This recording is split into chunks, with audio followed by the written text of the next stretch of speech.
Snow will be steady and heavy throughout the morning here in the metro area. Meanwhile, the high country has a nice new layer of that fresh powder on the ground as well. That's right. Perfect for the ski areas that have yet to open. Our man of the mountains, Matt Renew, is in Breckenridge this morning. Matt, still coming down on you, we can see. It's been coming down, Jordan and Corey, on me all week. This storm started on Monday, really, when we had a big storm come in early in the week, and now here we are Wednesday, middle of the week, snow still falling here in Breckenridge after the dry October we had and the struggle that ski areas like A-Basin and Keystone had to get open. This is a very welcome sight to the ski areas that are getting ready to open, and it's already benefiting one ski area that bumped its opening day up. Eldora looking at opening up Thursday, tomorrow, 8 days earlier than they had planned from all the snow we've been getting this week. After that, we've got some of the big destination resorts opening. We're in Breckenridge because they're going to open on Friday. Copper Mountain's going to go open up on Friday. I'll step out so you can sort of look at this little winter wonderland here in Breckenridge. Just look at the snow falling here still. This is probably about 6 to 8 inches of snow that's come down here in Breckenridge since yesterday into today. This is after that big storm on Monday that dropped almost 2 feet of snow up at Copper Mountain. They're looking at another 8 inches of snow off of this too. Obviously, A-Basin Keystone getting a good 6 inches, 7 inches of snow. They're open right now, so it'll be a great powder day at those ski areas. And then again, with the big opening coming up with Breckenridge, Copper Mountain on Friday, Eldora on Thursday, they ought to have some sweet powder days coming up for their opening. Chris Bianchi, you've been following the series of storms that have been coming through Colorado this week, and you're talking about more later in the week, possibly. Yeah, I mean, I'll say the one later in the week, Matt, will not be necessarily one for the mountains. But boy, out here, you might want to be able to ski in downtown Denver later on this week. How about that? I'm up for it. Let's do it. Yeah. Let's do it. Let's do it. Come on down. You bring your skis. You always got them in your car. I've got my skis at my house. So feel free to come spend the night. We'll go ski in downtown Denver later on this week. But Matt Renew, our man in the mountains, reporting on all that fresh powder up there in the higher terrain. Meantime, for us in the Denver area, not only is it snowing, it's also a little bit blustery out there. We had actually a short while ago a 35-mile-an-hour wind gust out at the airport. So, by the way, I would expect some delays out at the airport this morning. They'll be able to clear this on out, but we're probably going to be looking at some delays because of the wind more than anything, some of that limited visibility because of the snow. Meantime, for us in the metro area, heaviest, steadiest snow south of downtown Denver. You might notice that rough cutoff here on I-70. You get south there, 470. Seeing some of that heavy snow at times for us. Southwest foothills seeing some of that as well. Looks like the steadier and heavier snow through the day today will be along that 470 line on south into the Palmer Divide. Denver on north, we probably taper to mostly flurries later this morning. Probably an additional inch or two of accumulation for us here in the metro area. Then the big question is, what happens with our next big area low pressure? We have the potential for a significant storm for Friday night and Saturday morning. More details on that for you in a couple minutes. Chris, thank you. We have a lot more election coverage as some races are still too close to call. Some have been made overnight. We're digging into more results of our local measures when we come back.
9 News Mornings at 5 a.m. starts right now.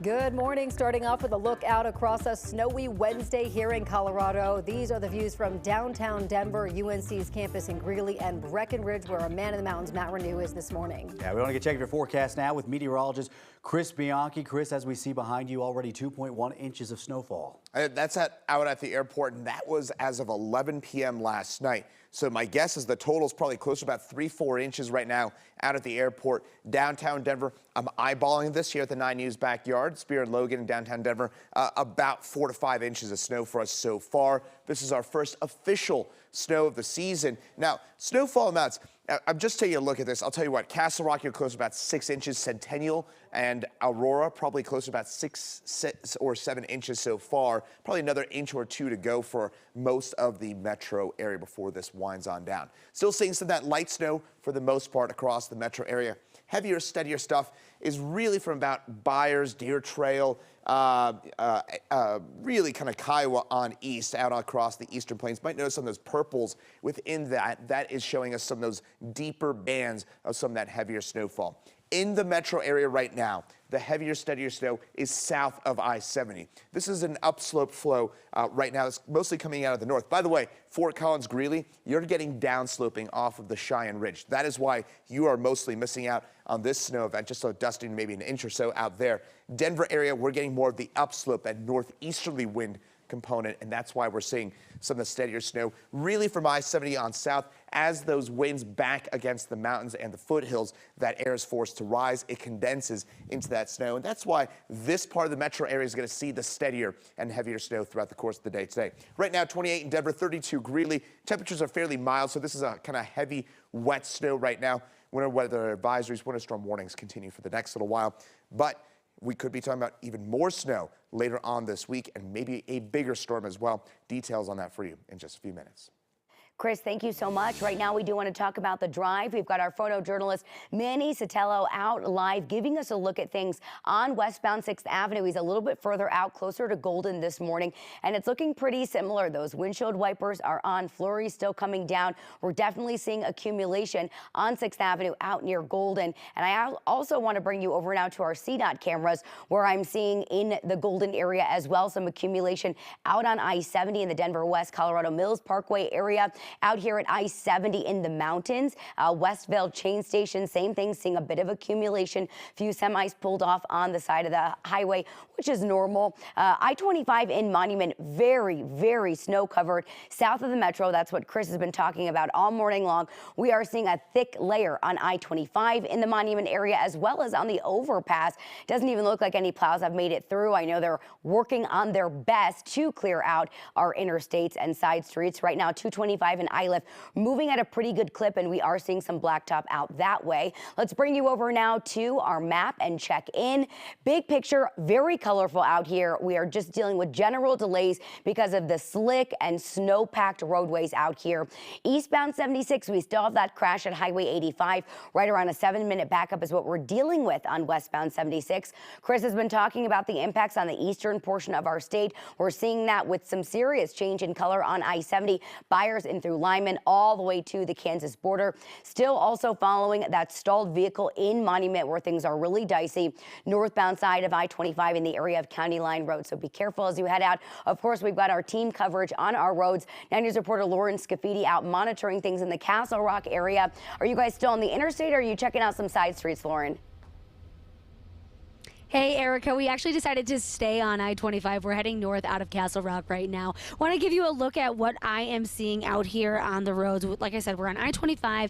Things are slowing down here, and we're seeing a lot more cars on the road. But check it out. You can see all of those taillights. Really no issues with visibility, so that is good this morning. There is some snow on the road, but it's really not a lot. A lot of it has been taken care of because CDOT has 116 plows out this morning just in the metro area. And we've actually seen quite a few of them driving this this morning. They've been on standby since yesterday.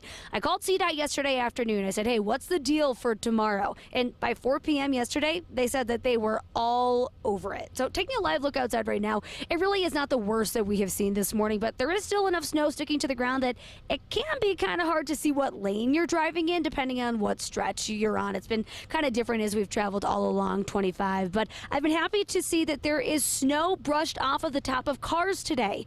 Make sure that you protect the people driving behind you. I do not want to see that snow on the top of your car flying off into my windshield, blocking my vision, especially because this is really that wet, heavy snow. I feel silly even saying that, but this is really just the first time that we're driving here in these conditions this year, this season. So just be careful out there, take your time, and hopefully by this time that the sun comes up, it should be a little bit better out here as that sun melts the snow. Live near Castle Rock, Lawrence Gaffiti, 9 News. I will say the plow drivers were out in full force as well this morning, dark and early. Lauren, thanks for the update. We want to get back now to our coverage of Tuesday's general election and more insight now into a race that will help decide the balance of power of the House. We're still keeping a close eye on Colorado District 8, a battle between Democratic incumbent Yadira Caraveo and Republican challenger Gabe Evans.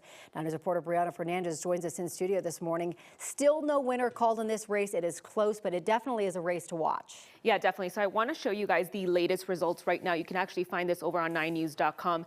If you scroll down, you'll see that U.S. House District 8. This is where we're focusing on right now. Caraveo and Evans. Caraveo right now sitting at 49.4. 54%, I should say, so more than 119,000 votes. Gabe Evans at 47.95%, more than 115 votes right now. So definitely something that we're keeping an eye on. And it's no surprise that Colorado District 8 is still incredibly close. The 8th district stretches from Adams to Weld County. And when we look at these two races from 2 years ago, it was roughly 1,600 votes that pushed current Representative Dr. Yadira Caraveo to victory. Caraveo is a pediatrician and former state lawmaker. Since then, she's made some changes away from her progressive record to become more moderate. Now, during her campaign, she really focused on abortion. That was one of her main issues. The cost of living, as well as lowering health care costs. Republican challenger Gabe Evans, he's a former Arvada police officer, a military vet as well, who's looking to further the GOP standing in the House. He pushed through the primaries with an endorsement from former President Donald Trump, but has since separated himself from some of Trump's policy proposals.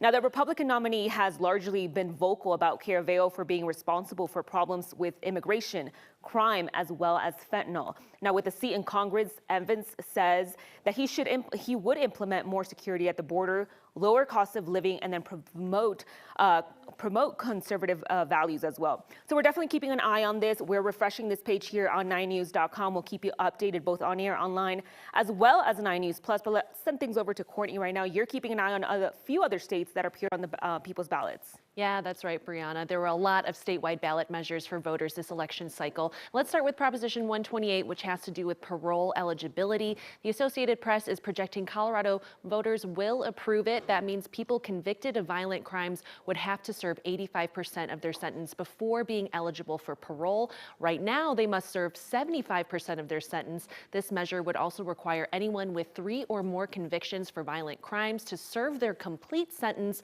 with no chance of early release. Now, moving on to Proposition 130, this measure, if passed, would require the state to provide $350 million in additional funding for law enforcement officer recruitment and retention. It would also require the state to provide a one-time $1 million death benefit to the family of an officer killed in the line of duty. The money would come from Colorado's existing budget and not from new taxes. We're still waiting on the final results for this one, but right now 53% of voters support the measure, while 46% are saying no. Now we're going to talk about Proposition 127. This would end the hunting season for mountain lions, bobcats, as well as lynx. Lynx are already protected by federal law, but if passed, violators could spend up to 364 days in jail or pay a fine of up to $1,000. There's no definitive decision yet, but here are the numbers so far. About 56% of voters said no to this proposition. Around 45% have voted in favor. In studio, Courtney Yoon, 9 News. All right, Courtney, thank you. Well, voters in Denver split between 2 initiatives that aim to raise the city's sales tax. Coming up, our Kyle Clark joins us to break down their decisions.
Back now at 5:46, and voters here in Denver cast ballots on two initiatives that aim to raise taxes for funding Denver health and affordable housing. We're talking about ballot issues 2Q for Denver Health and 2R for affordable housing.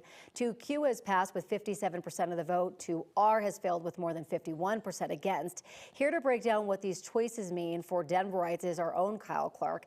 This is really interesting because 2R made it on the ballot after the Denver Health measure. Do you think that voters really kind of felt like they had to decide between one or the other? You know, it's too tough to get into people's minds on this, but the wide delta between Denver Health overwhelmingly getting the funding that they're looking for, and then this other measure, too close to call, but on its way to failing right now, suggests that people really did differentiate between the two. And it truly was a matter of just, what do you want to spend your money on, right? Denver Health was on the ballot first. And I was curious whether the Denver Health folks were kind of peeved that then the mayor and city council put on this affordable housing sales tax right after that. They, of course, said, oh, we're not in competition with one another, like they're both worthy measures. But at the same time, you're asking people in an inflationary environment what they're willing to spend their money on. And that's something that I asked Denver Health CEO Donna Lynn about last night. It did make the conversation more complicated, as you know, because the combination of the 0.34 and the 0.5 took Denver Health to a place that was, you know, people were talking more about how close we were getting to 10%. And honestly, we think we pay back to the voters many more times over than what that sales tax increase results in. I will say the Denver Health measure, I think they did a better job of explaining where the money was going to go as opposed to the affordable housing one. But the thing that they had working against them was a lot of the misinformation about Denver Health. So when Donald Trump came and campaigned in Aurora, he said, you can't get a bed at Denver Health because of the migrants. That's not true. He said Denver Health is in terrible financial shape because of the migrants. That's not true. They say that migrants and newcomers are 10% of their uncompensated care, which is their big cost burden right now. So despite that misinformation, a 14-point yes vote, that's pretty overwhelming. Now, briefly, the affordable housing tax measure was backed by Mayor Mike Johnston. Is there any other avenue to accomplishing that? Sure. I mean, the city's got lots of pots of money that they can move around, right? And including the fact that if they save money on not having to deal with a ton of new migrants coming to town, they can move that back into other buckets. So the mayor's not going to stop looking for a pot of money for affordable housing. It's just there won't be a new pot of money, it appears, via sales tax. Really is interesting to break down the numbers. Kyle, thank you so much. Go get a cat nap. How you doing this morning? Fantastic. Yes, spent the night here at the studios. We so appreciate you being on the morning show with us. For sure. It's like the opposite hours for poor Kyle. All right, let's get a check of the forecast. Of course, our other big story right now is the snowstorm that moved in overnight, Chris. I think the weather team and Kyle Clark are going to have similar sleep patterns here by the time the week is over and done with. We've got potentially a major storm looming for Friday and Saturday. In the meantime, snow today, heaviest this morning, brief break possible for tomorrow. More snow likely for us coming up again Friday night and Saturday morning. So far, officially at the airport, this is as of 11 last night, and the part of town that's got the least snow, but 2.1 inches. It is our first official snow of the season. Folks, that is just the beginning in terms of those official amounts. Just updated some of these, basing these off some of our viewer reports as well. Thank you for sending these in. 6.5 inches at Havana and Iliff. That is pretty impressive for us there in Aurora. 3.8 inches in Boulder, 4 inches in downtown Golden and Strasburg as well. So pretty good storm so far. We're going to see that snow continue for the next couple of hours for us across the Denver area. Eastern Plains, it is going to snow all day long. By the way, Colorado Springs, 7 inches so far. The Springs is probably going to end up with about a foot of snow out that way. Meantime, for us in Denver, lighter amounts, we're getting some light upslope flow, but that'll continue for the next few hours. Buyers on east seeing some of that steadier, heavier snowfall. Along and south of 470, that is where we're talking about more moderate snowfall right now. Again, that will continue for the next little while. We will see some dry air work its way on in slowly from the north. So what's likely going to happen is that the majority of the accumulation will be done probably by about 8, 9 o'clock this morning. Once the sun comes up, I suspect we're going to start to see those snow rates decline a little bit. And again, I think we're mostly talking about light snow flurries throughout the day today, except for the Palmer Divide and points south of downtown Denver and, of course, southeast Colorado, where it's going to be hammering snow all day long out that way and into tomorrow as well. So, kind of recap that. Denver, we've still got some snow ahead, but probably the worst of it done by about 8, 9 o'clock or so. And by then, we're just tapering to light snow or flurries. And south and east of Denver, we'll see that steadier, heavier snowfall continue through the day today and tonight. Satellite radar. So where's all this snow coming from? The center of this area low pressure is actually somewhere out here over Arizona and New Mexico. That's where the area low pressure kind of spinning its way. Actually, I should say it's right over the four corners. There it is. There's that distinct spin.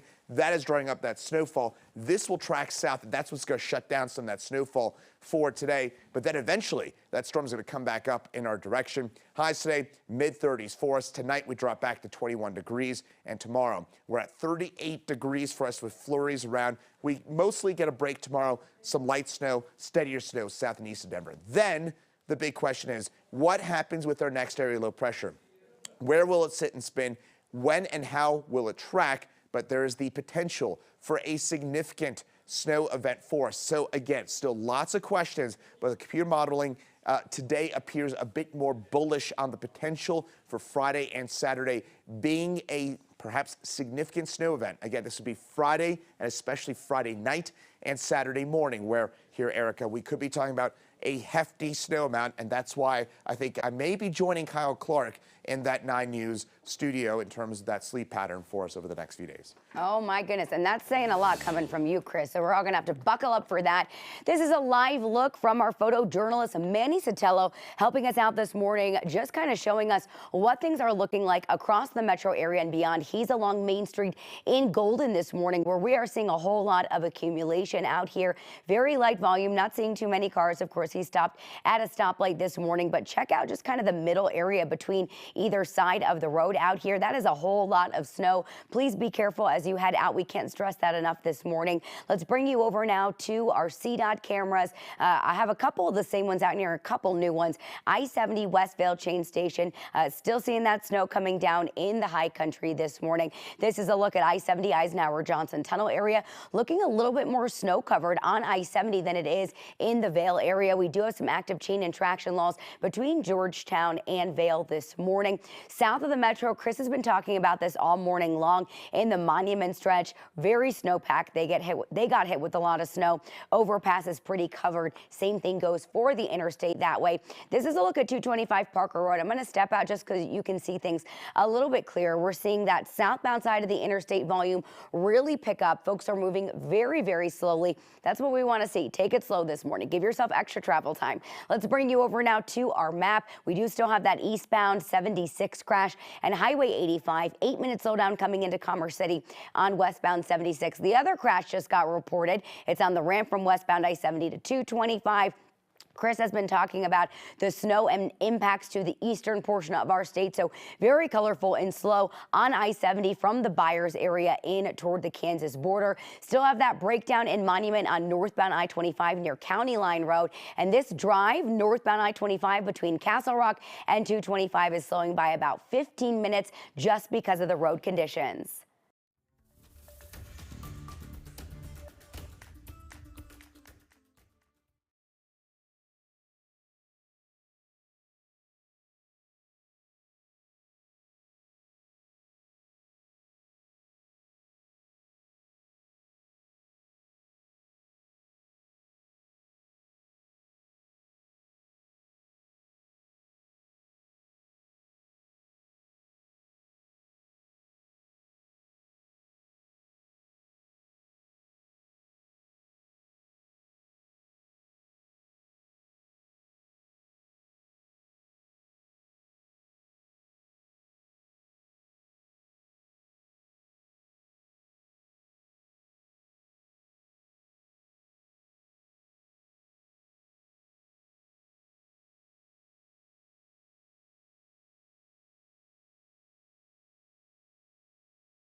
Well, our first significant snow event of the season for us across the Denver metro area, and for most of the eastern plains, that continues a widespread 3 to 6 inches so far across the metro area. Probably another inch or two to go. That said, Palmer Divide area south of downtown Denver could get several more inches of snow through the day today. You've got the best kind of upslope and forcing. That's why, again, South Metro, Castle Rock, Castle Pines, Highlands Ranch, Centennial, Parker, you are probably going to get several more inches of snow. Downtown Denver on north, probably an extra inch or two to go. Once the sun comes up here in the next half hour, that'll help shut off some of the snow and reduce some of the impacts as well. Flurries this afternoon, then an area low pressure here, folks.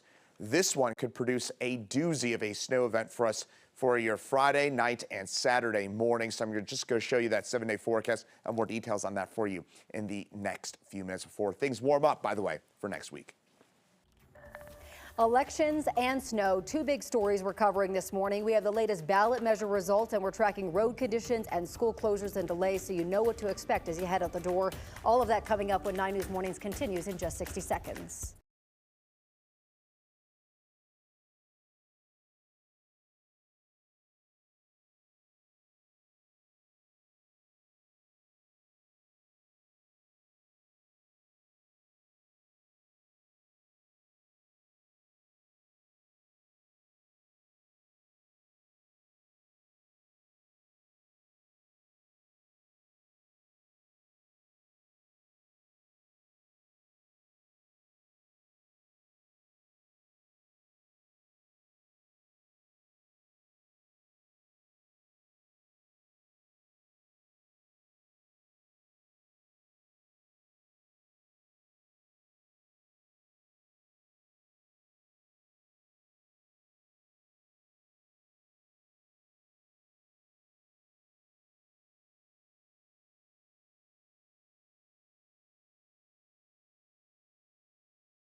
Nine News Mornings at 6 a.m. starts right now.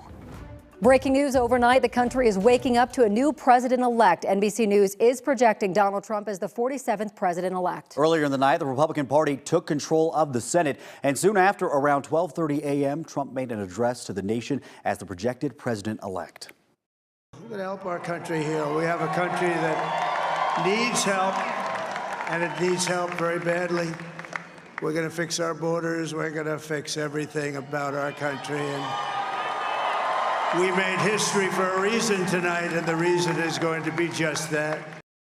We'll have more on the presidential race from NBC's Jay Gray, who is in Pennsylvania this morning, one of the swing states that Trump won in.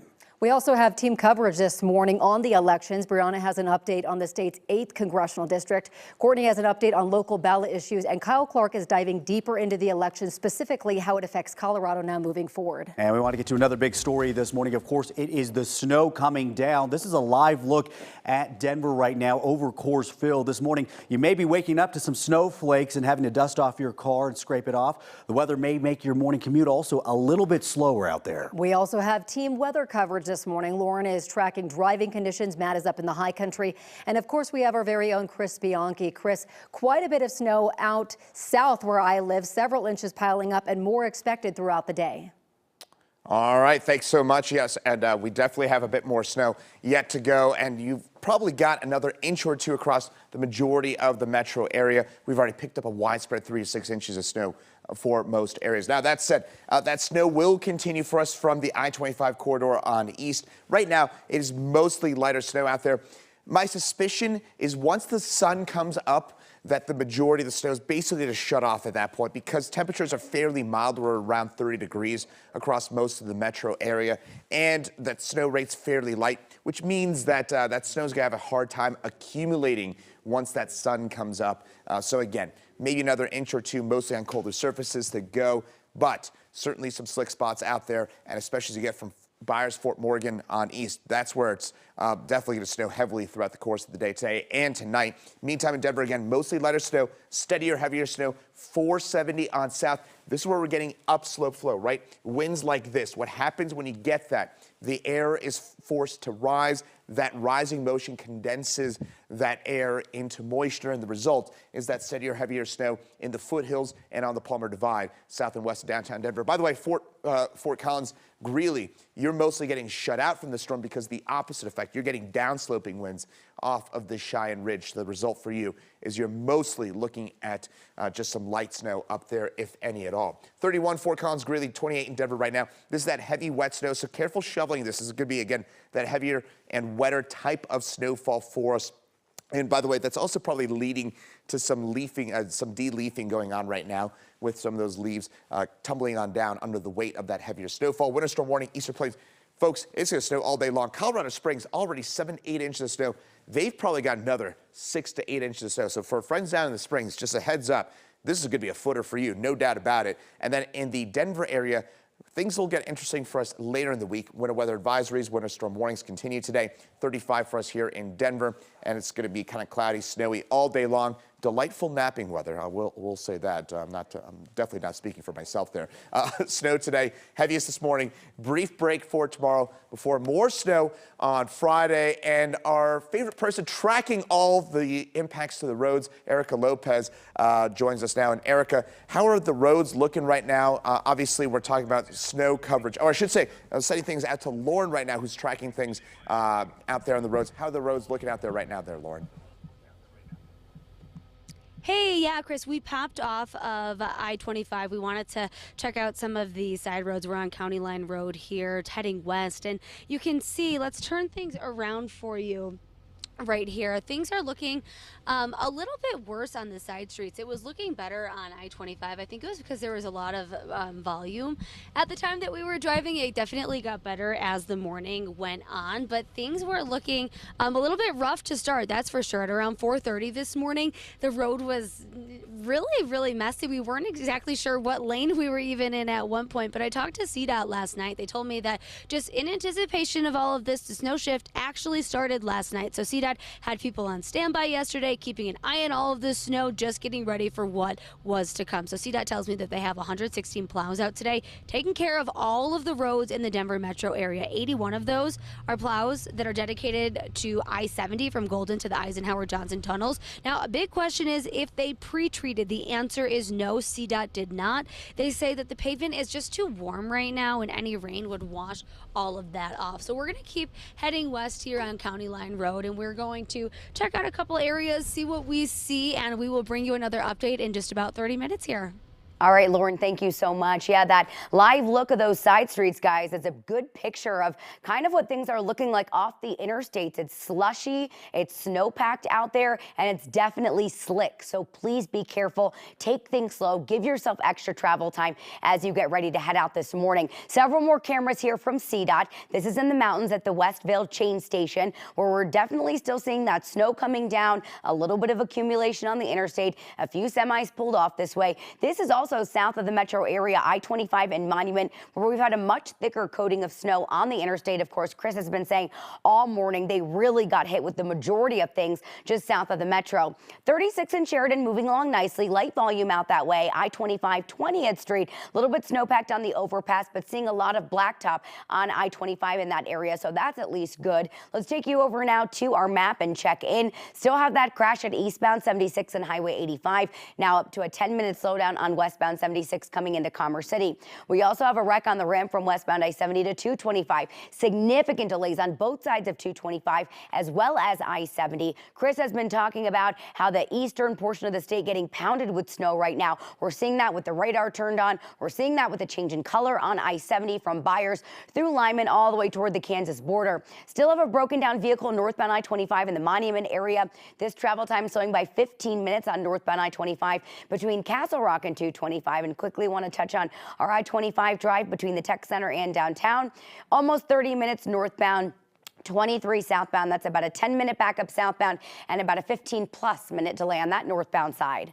Erica, thank you. And closures and delays keep rolling in this morning. Elbert School District 200 is now taking a snow day. So is Byers, Bennett, Platte Canyon, Douglas County School District, and many private and charter schools in Dougco have called a 90-minute delay for today. You can find the full list on 9news.com and the 9 News app, which is free to download. And we have a lot more weather coverage coming up here on 9 News and 9 News Plus. 6:08 now. We want to get back to your election news this morning. We now know that Donald Trump will return to the White House in January. We also know that Republicans have won control of the Senate, but the House is still up for grabs. And one Colorado race that will help determine the balance of power in the House is too close to call. We're talking about CD8, the battle between Democratic incumbent Yadira Caraveo and Republican challenger Gabe Evans. 9 News reporter Brianna Fernandez is joining us live in studio right now. Brianna, what's the latest on this race? Yeah, so let's talk about the latest results that we have right now. So you can find all of this information over on 9news.com. This was actually updated 3 hours ago. So I do want to scroll down here and kind of show you the results that we're seeing from 3 hours ago that it was updated. So Caraveo is almost at 50%, and then you have Evans right now almost at 48%. So we did expect this race to be a tight race. Caraveo did not appear at her watch party last night, which suggests her campaign expected this to be an overnight situation into this morning, which is the same thing that happened back in 2022, the first year for District 8. Caraveo's team released this statement that you're seeing right now on your screen saying, quote, "It's early and this race is too close to call. Our team is closely monitoring votes as they come in and are cautiously optimistic about where we are." Now for Gabe Evans, it was a long night at his watch party. We actually had crews there on scene, and he took the podium late last night around 11 to address his supporters, saying this was to be expected and to have faith. Evans is a former Nevada police officer and a military vet who is looking to further the GOP standing in the House. He pushed through the primaries with an endorsement from former President Donald Trump, but has since separated himself from some of Trump's policy proposals. Now, we are definitely keeping an eye on this race, and we'll bring you the latest both on air, online, as well as 9 News Plus. And again, you can find all of this information and the results from District 8 over on 9news.com. I'm going to send it back to you guys in the studio.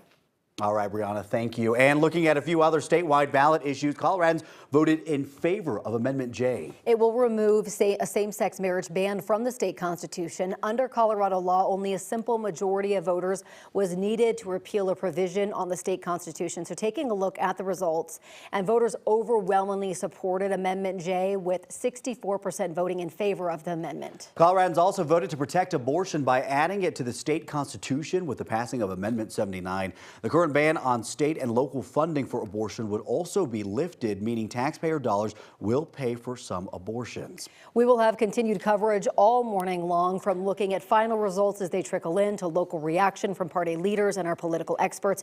You can find us on 9 News until 7, KTVD until 9, and then anytime on 9 News Plus.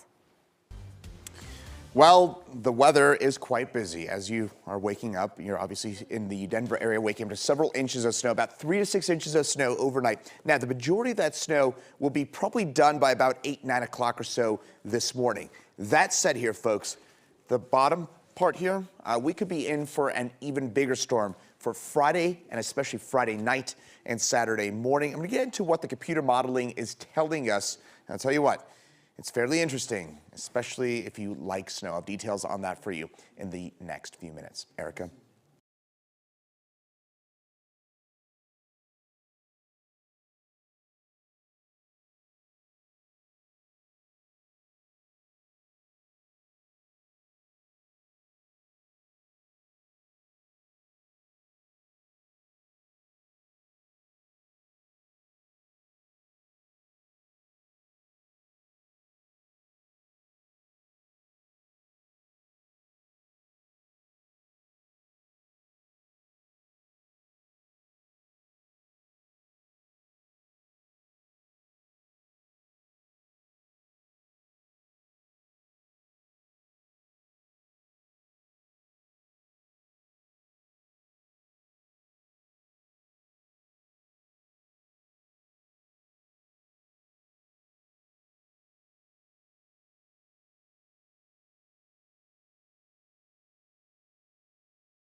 We are back now at 6:14 and taking a live look at your roads. This is our Manny Sotelo who's tracking road conditions for you this morning. He is getting onto I-70 right now, but as you can see, especially on a lot of these overpasses, they're kind of frozen over this morning. So we are asking everybody to take it very slow out there, and we'll get a check of your forecast with Chris here in just a minute. The big story from Tuesday's general election, Donald Trump has won a second presidential term. He is only the second president elected for 2 non-consecutive terms. Grover Cleveland was the first. This morning, this result brings up a lot of questions on how Trump's return to office will impact Colorado specifically. 9 News anchor Kyle Clark spent all night on election coverage. He's back this morning, spent the night in the studios. We really appreciate you being here. Yeah, absolutely. Had the opportunity last night as these results were coming in to talk to Colorado Democrats and Republicans who were grappling in real time with the fact that Donald Trump won, whether they thought that he was going to win or not. And it was interesting. What we heard initially from the Democrats on our panel was a mix of fear and defiance. And so we will continue to be a space and perhaps even a haven for the states around us. And we saw to it tonight that our values were expressed. We believe in clean air, we believe in supporting workers, and we believe in the right to reproductive health. And so, again, with what we showed today, we're going to continue to do that work. And Coloradans confirmed that we're on the right track as Democrats. We're going to see families torn apart again. We're going to see rhetoric, constant division of people.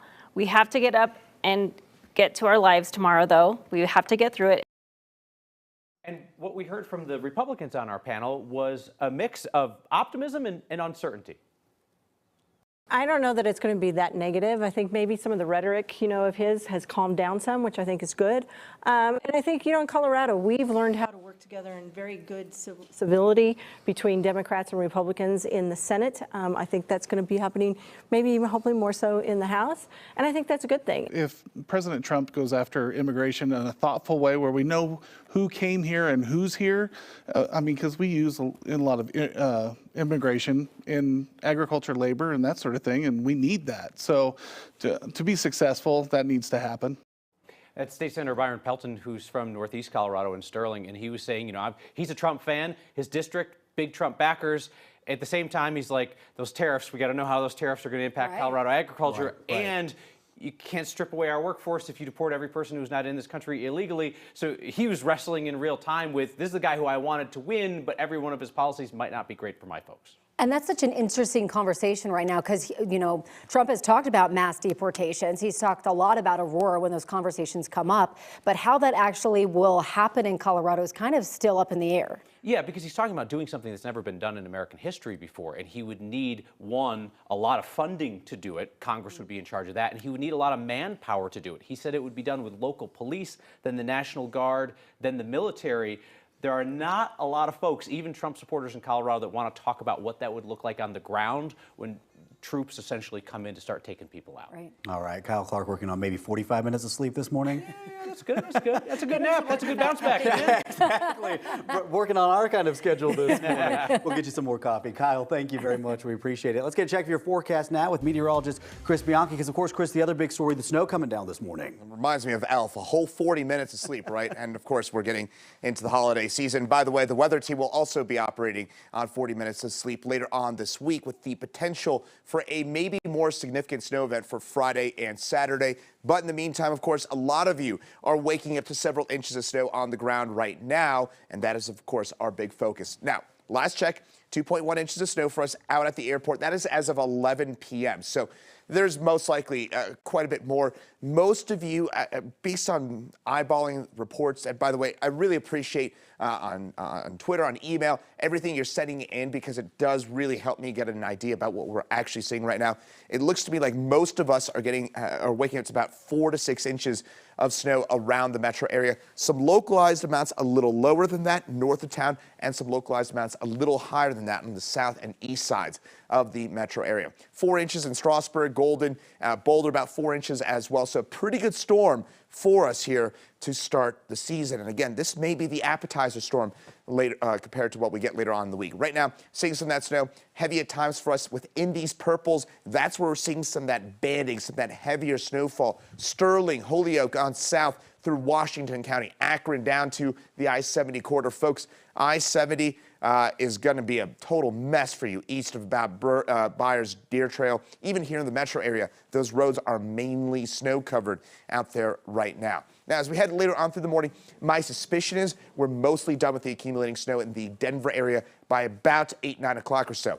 Southeast Colorado, it is going to be hammering snow out here all day long, really, especially south of I-70, but the eastern plains, it snows all day for you. Colorado Springs, by the way, already 7 to 8 inches of snow so far, more to go for you. Denver area, we shut down the snow machine. We get some dry air that pulls in from the north. That will shut down that snow machine, and my guess is maybe another inch or two to go, mostly on colder surfaces. Then we kind of shut things on down. Satellite radar shows us that parent storm. It's spinning out here across the southwestern part of Colorado, southeast Utah. Where that moves will determine what we see on Friday and Saturday. Today, mid-30s for us, morning snow. Temperatures running way below average, about 25 degrees below the norm. Tonight, 21 for us with partial clearing. Tomorrow, upper 30s, kind of an in-between day for tomorrow. Mostly cloudy skies with some flurries around. Then there's the question of our next big storm system. I should say, this is actually our current storm. I should clarify that. This is our current storm. It's going to meander. It's a cutoff low. So think of about a train being off of its tracks. And what I mean by that is it's not really doing much and it's just kind of spinning around. Eventually, it'll get picked up by the upper level flow. Where it moves will determine whether or not we see a big snow event. And it looks increasingly likely here, Erica, that Friday night and Saturday morning, we could be in for a doozy of a snow event for us, the potential for 6 inches or more of snow Friday night, Saturday morning. That's a lot of snow, my friend. Can you just make sure the weather gods hold off so I can fly out Friday morning? I will do that for me. Let me call Kathy right now. Okay, thank you. Right now, we do want to talk about the drive. Of course, that snow Chris has been talking about. We are seeing impacts across the metro area to the mountains and beyond this morning. I-70 here at the Westvale chain station still have several semis just kind of hanging out, taking a break out here. Definitely seeing some blacktop out that way, even though flurries are still flying. South of the metro, a different story. Very, very dicey. This is what things look like in the Monument area. Very light volume, so we'll take that. But we're still seeing a lot of accumulation on the interstate that really needs to be cleared. We know plows are working hard to do so. Dealing with a crash westbound Highway 36 McCaslin Boulevard this morning. We're seeing the flashing lights, not able to quite make out the entire scene, but just let that be your warning to be careful. It is slick, it is slushy, it is snowpacked. Last camera here, 225 Mississippi, kind of glazed over because of the inclement weather, and folks are moving really slowly out on the interstate out that way. Let's take you over now to our map. Westbound I-70 drive, 31 minutes. You've got the red light between E470 and 76. What's not helping is the crash we've got on the ramp from westbound I-70 to 225. Both sides of 225, very slow going, 13-minute backup on that southbound side right now. East side of town, Chris has been talking about still getting dumped with snow. Definitely dealing with significant delays on I-70 east of the metro from Byers into Lyman all the way toward the Kansas border. So please be careful if you need to travel out that way. Colorful pretty much everywhere out here northbound I-25 drive Castle Rock to 225, slowing by around 15 minutes. Then we've got, like we were looking at from CDOT, that westbound Highway 36 crash at McCaslin impacting your Denver to Boulder drive. Typical for this drive is around 16 minutes. We're looking at nearly 30. All right, Erica, thank you. This morning, we know who the next president of the United States will be, but the election not over just yet. After the break, we have the latest results from across the country.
It is now 6:25 on your Wednesday morning, and NBC News projects former President Donald Trump will be returning to the White House. The 45th president now poised to become the 47th after results from Wisconsin came in just before 3 a.m. and put him over the threshold needed to win. The GOP is also projected to take back control of the Senate. Vice President Kamala Harris is expected to address supporters later today.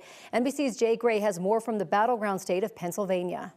Hey there, good morning, and NBC News now projecting that former President Donald Trump is the winner of the 2024 presidential election. The former president, now the future president, according to NBC News. Wisconsin being called for the former president, and that pushes him over the 270 electoral votes needed to retake the White House. We heard from the former president earlier this morning, greeting supporters at his rally in West Palm Beach, declaring victory before NBC News and, frankly, several other news organizations had, and saying that this win was a, quote, huge win for democracy. Let's hear some more from what the president said to those supporters. I want to thank the American people for the extraordinary honor of being elected your 47th president and your 45th president.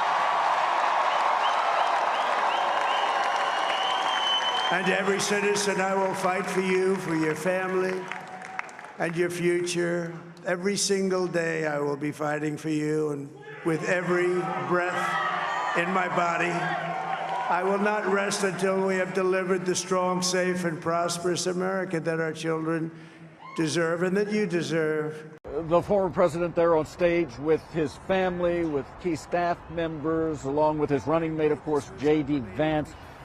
We heard from the president talking and saw, as the results began to come in overnight, him build an early lead and start to move states over to his side of the ledger. And then it was early this morning when the swing states of Georgia and North Carolina went the former president's way. And then here in Pennsylvania, he won that just moments later, according to NBC News.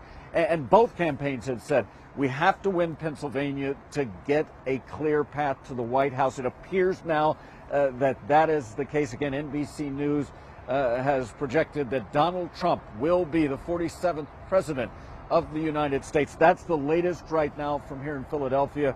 I'm Jay Gray. Back to you now. All right, Jay, we appreciate your reporting. Thank you very much. Of course, our other big story today is the snow, the storm that came in overnight. It's why we have issued a weather impact day today as well. Meteorologist Chris Bianchi is joining us right now.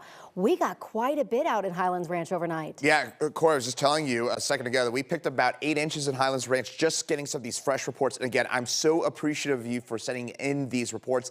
9.5 inches in Monuments. This is quite the storm.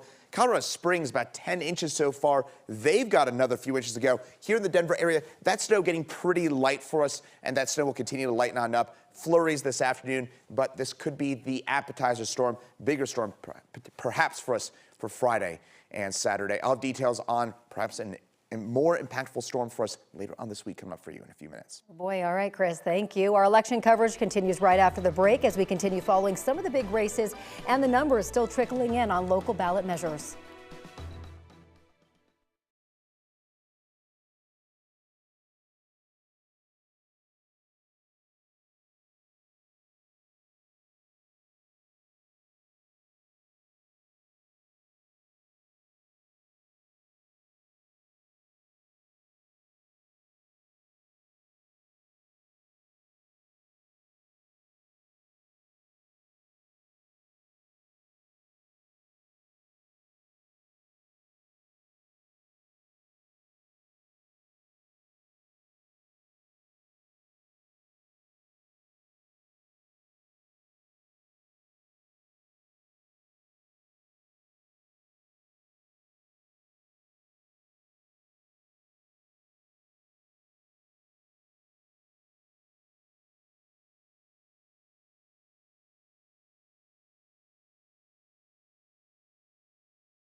Welcome back to 9 News Mornings. Good Wednesday morning. Let's take a live look outside this morning to start out the show in the 9 News backyard, where we have received quite a bit of snow. Meteorologist Chris Bianchi's out there. We got to get him the red umbrella, right? Oh, poor guy. He's got the big jacket on, and you're going to need it as you head out the door today. We'll check back in with Chris here in just a moment. But first, take a look at my drive this morning. This is in Highlands Ranch. Now, this was about 4.5 hours ago.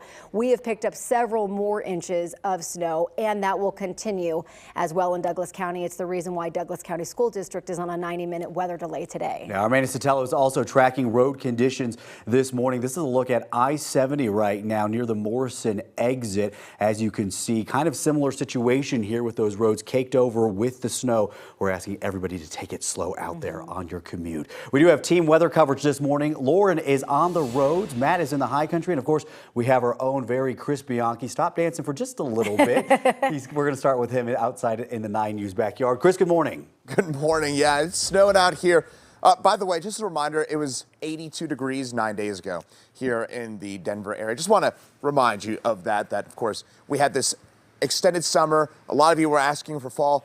You got about 3 days of fall, and here we are straight into the heart of winter for us with what looks to be, based on what I'm seeing behind me, a good 5-6 inches or so. One thing to note as well, you might notice these leaves kind of hanging down. We still got a lot of those leaves hanging down, so it might be a good idea to shake those trees out there for today. I'm going to do that here in the backyard after this, but in the meantime, we're still seeing some of that steadier, heavier snowfall right now. We picked up 2 inches of snow officially at the airport. Folks, that was as of 11 p.m. last night. That's also the side of town with the least snow. Again, here in the 9 News backyard, I can safely say, I have not officially measured, but there's at least 5 inches here in the backyard. 9.5 in Monument, 8 in Highlands Ranch, 6 in Castle Rock.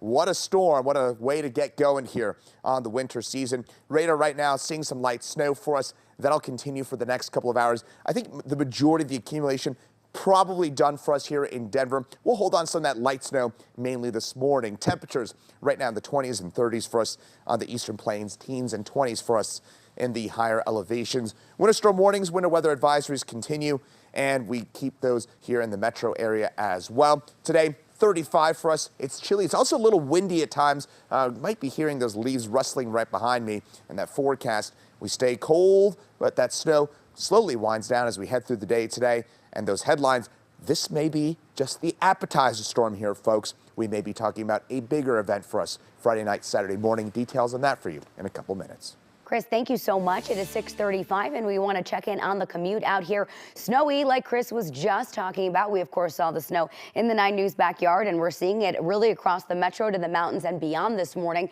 So this is up in the high country, I-70 and the Westvale chain station this morning. We're actually looking relatively clear. A lot of blacktop up that way in the mountains where the snow really has stopped falling for the most part up that way.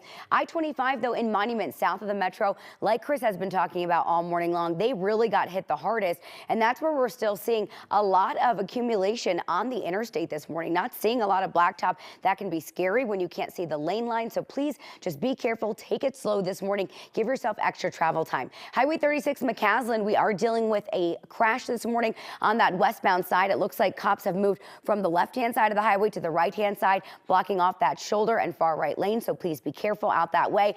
Pretty much dry through Commerce City at 270 this morning in Vasquez, but a lot of eastbound volume here at York Street. It does look like people are taking it slow, which I really like to see. Let's take you over now to our map and run through what we have going on this morning. Very, very colorful. We've got that westbound Highway 36 crash at McCaslin, right around a 30-minute drive time from Denver to Boulder on westbound Highway 36. Normal is around 16 minutes, up to 35 minutes for your westbound I-70 commute between E470 and 76. So you've got the red light there, and right around a 20-minute backup. Still have a crash on the ramp from westbound I-70 to 225 clearing. Colorful and slow on both sides of 225, nearing a 30-minute drive on that southbound side. Chris has been talking about the snow coming down on the eastern portion of our state, and we're certainly seeing the impacts with lots of color out on I-70 from Byers all the way to the Kansas border. Travel for you northbound I-25, messy as well between Castle Rock and 225. We're up to about a 36-minute commute again on that northbound side of I-25. All right, Erica, thank you. We want to get back now to our coverage of Tuesday's general election. We are still keeping a very close eye on some of the statewide ballot measures. And as reporter Courtney Yoon joins us live in studio now. Courtney, we're still waiting on the results from some of them. Yeah, it was a long ballot for voters this time around in this election cycle with lots of statewide measures. Let's start with Proposition 128, which has to do with parole eligibility. The Associated Press is projecting Colorado voters will approve it. That means people convicted of violent crimes would have to serve 85% of their sentence before being eligible for parole. Right now, they must serve 75% of their sentence. This measure would also require anyone with 3 or more convictions for violent crimes to serve their complete sentence with no chance of early release. Moving on now to Proposition 130. This measure, if passed, would require the state to provide $350 million in additional funding for law enforcement officer recruitment and retention. It would also require the state to provide a one-time $1 million death benefit to the family of an officer killed in the line of duty. The money would come from Colorado's existing budget and not from new taxes. We're still waiting on the final results for that one, but right now 53% of voters support the measure, while 46% say no. Now let's talk about Proposition 127. This would end the hunting season for mountain lions, bobcats, as well as lynx. Lynx are already protected by federal law. However, if passed, violators could spend up to 364 days in jail or pay a fine of up to $1,000. There's no definitive decision yet, but here are the numbers so far. About 56% of voters said no to this proposition, and around 45% have voted in favor. In the studio, Courtney Yoon, 9 News. Courtney, thank you. We will have continued coverage all morning long, from looking at final results as they trickle in to local reaction from party leaders and our political experts. You can find us on 9 News until 7, KTVD until 9, and then anytime on 9 News Plus. This morning, Donald Trump is projected to return to the White House. After the break, we are hearing reaction from our elections expert live in studio.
Welcome back to 9 News Mornings. Both the foothills and the high country is experiencing some snow this morning. This is a live look at the Wolf Creek webcam. You can see heavy snow falling there. A lot of fresh powder for the skiers and boarders who are already getting up there this morning. Can they do that? 6:41 now? I mean, I guess if you hightail it up the mountain. I don't know. Maybe it's like a forgiveness versus permission situation right there. I'm jealous either way. Right, or maybe it's the workers who get like first turns. I don't know. Man, Wolf Creek's amazing. Lucky, all that fresh powder. We're going to check back in with Matt Renew later, live from Breckenridge. All right, right now we do know who the next president of the United States will be. Donald Trump has won the electoral votes needed to take office once again. Both NBC and the Associated Press made that call early this morning after it became clear that Vice President Kamala Harris had no path left to victory. This morning, Alton Dillard, an election communications expert, joins us to talk through how quickly this came about. So are you surprised by how quickly they called this? A little surprised, but one of the things that happened after 2020 was there was such an outcry, and the administration of the elections was part of the top of the news. And that's something that's very different this time because so many, especially these swing states, put processes in place so you wouldn't see the backlogs that would create, people still talking about who's winning 3, 4, 5, 6 days after the election like you saw in 2020. Now, votes are still, of course, being counted this morning. There are some still very close races out there. What needs to happen to finalize those races? All right, so what's going to go on now is you still have ballots that are being counted up and down the Front Range outside of the metro area across the board. So what's going to happen now is they're going to continue to count all those ballots, and various counties are going to release those results at different times. And this is why I always stress that people remember that the election is not final until almost Thanksgiving. So you have the 8-day post-election window for ballot cures. You've got military and overseas that may still be coming in.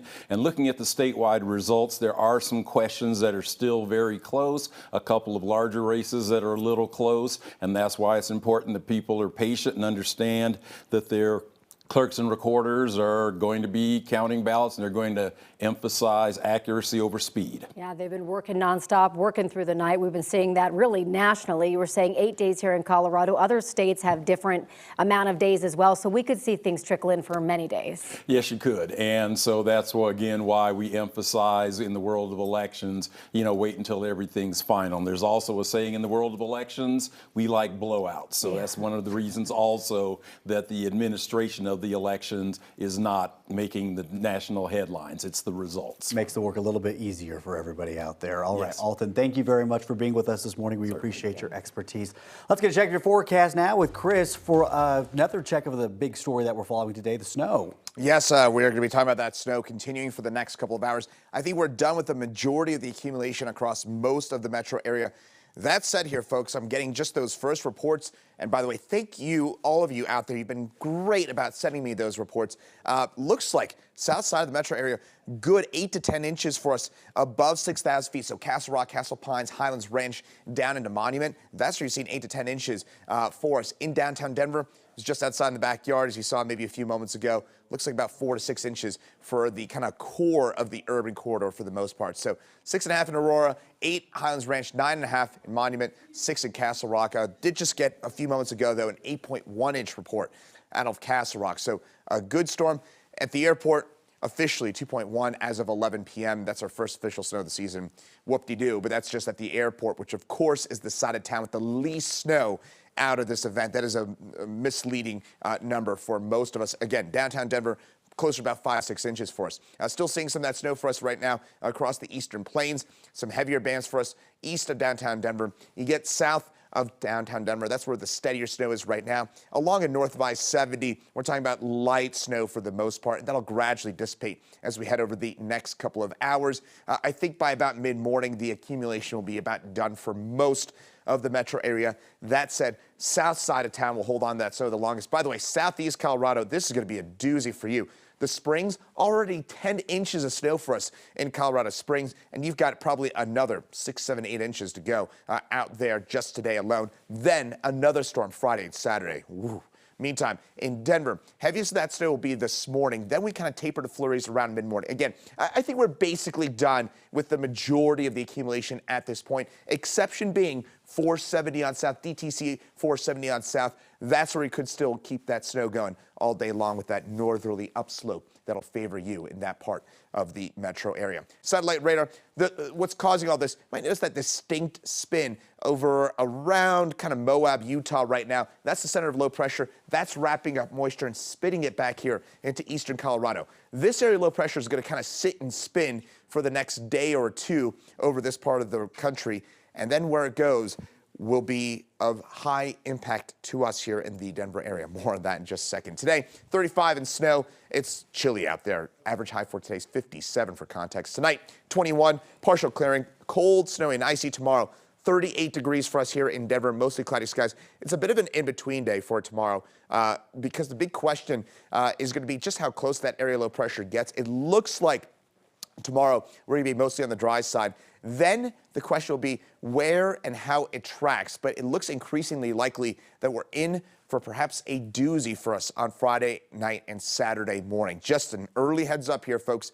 Tomorrow through Saturday, steady snow across southern Colorado. That seems very likely. A big storm out there. How far north does this storm go? Erica, I was actually just showing you some of the computer models a few moments ago. And the increasing likelihood is that we are going to be looking at a bigger storm. Sorry, I didn't mean to skip ahead there. But bigger storm likely for Friday night and Saturday morning. And Erica, again, that could be a 6-inch plus sort of event for us along the Front Range. Question is just how close that storm gets.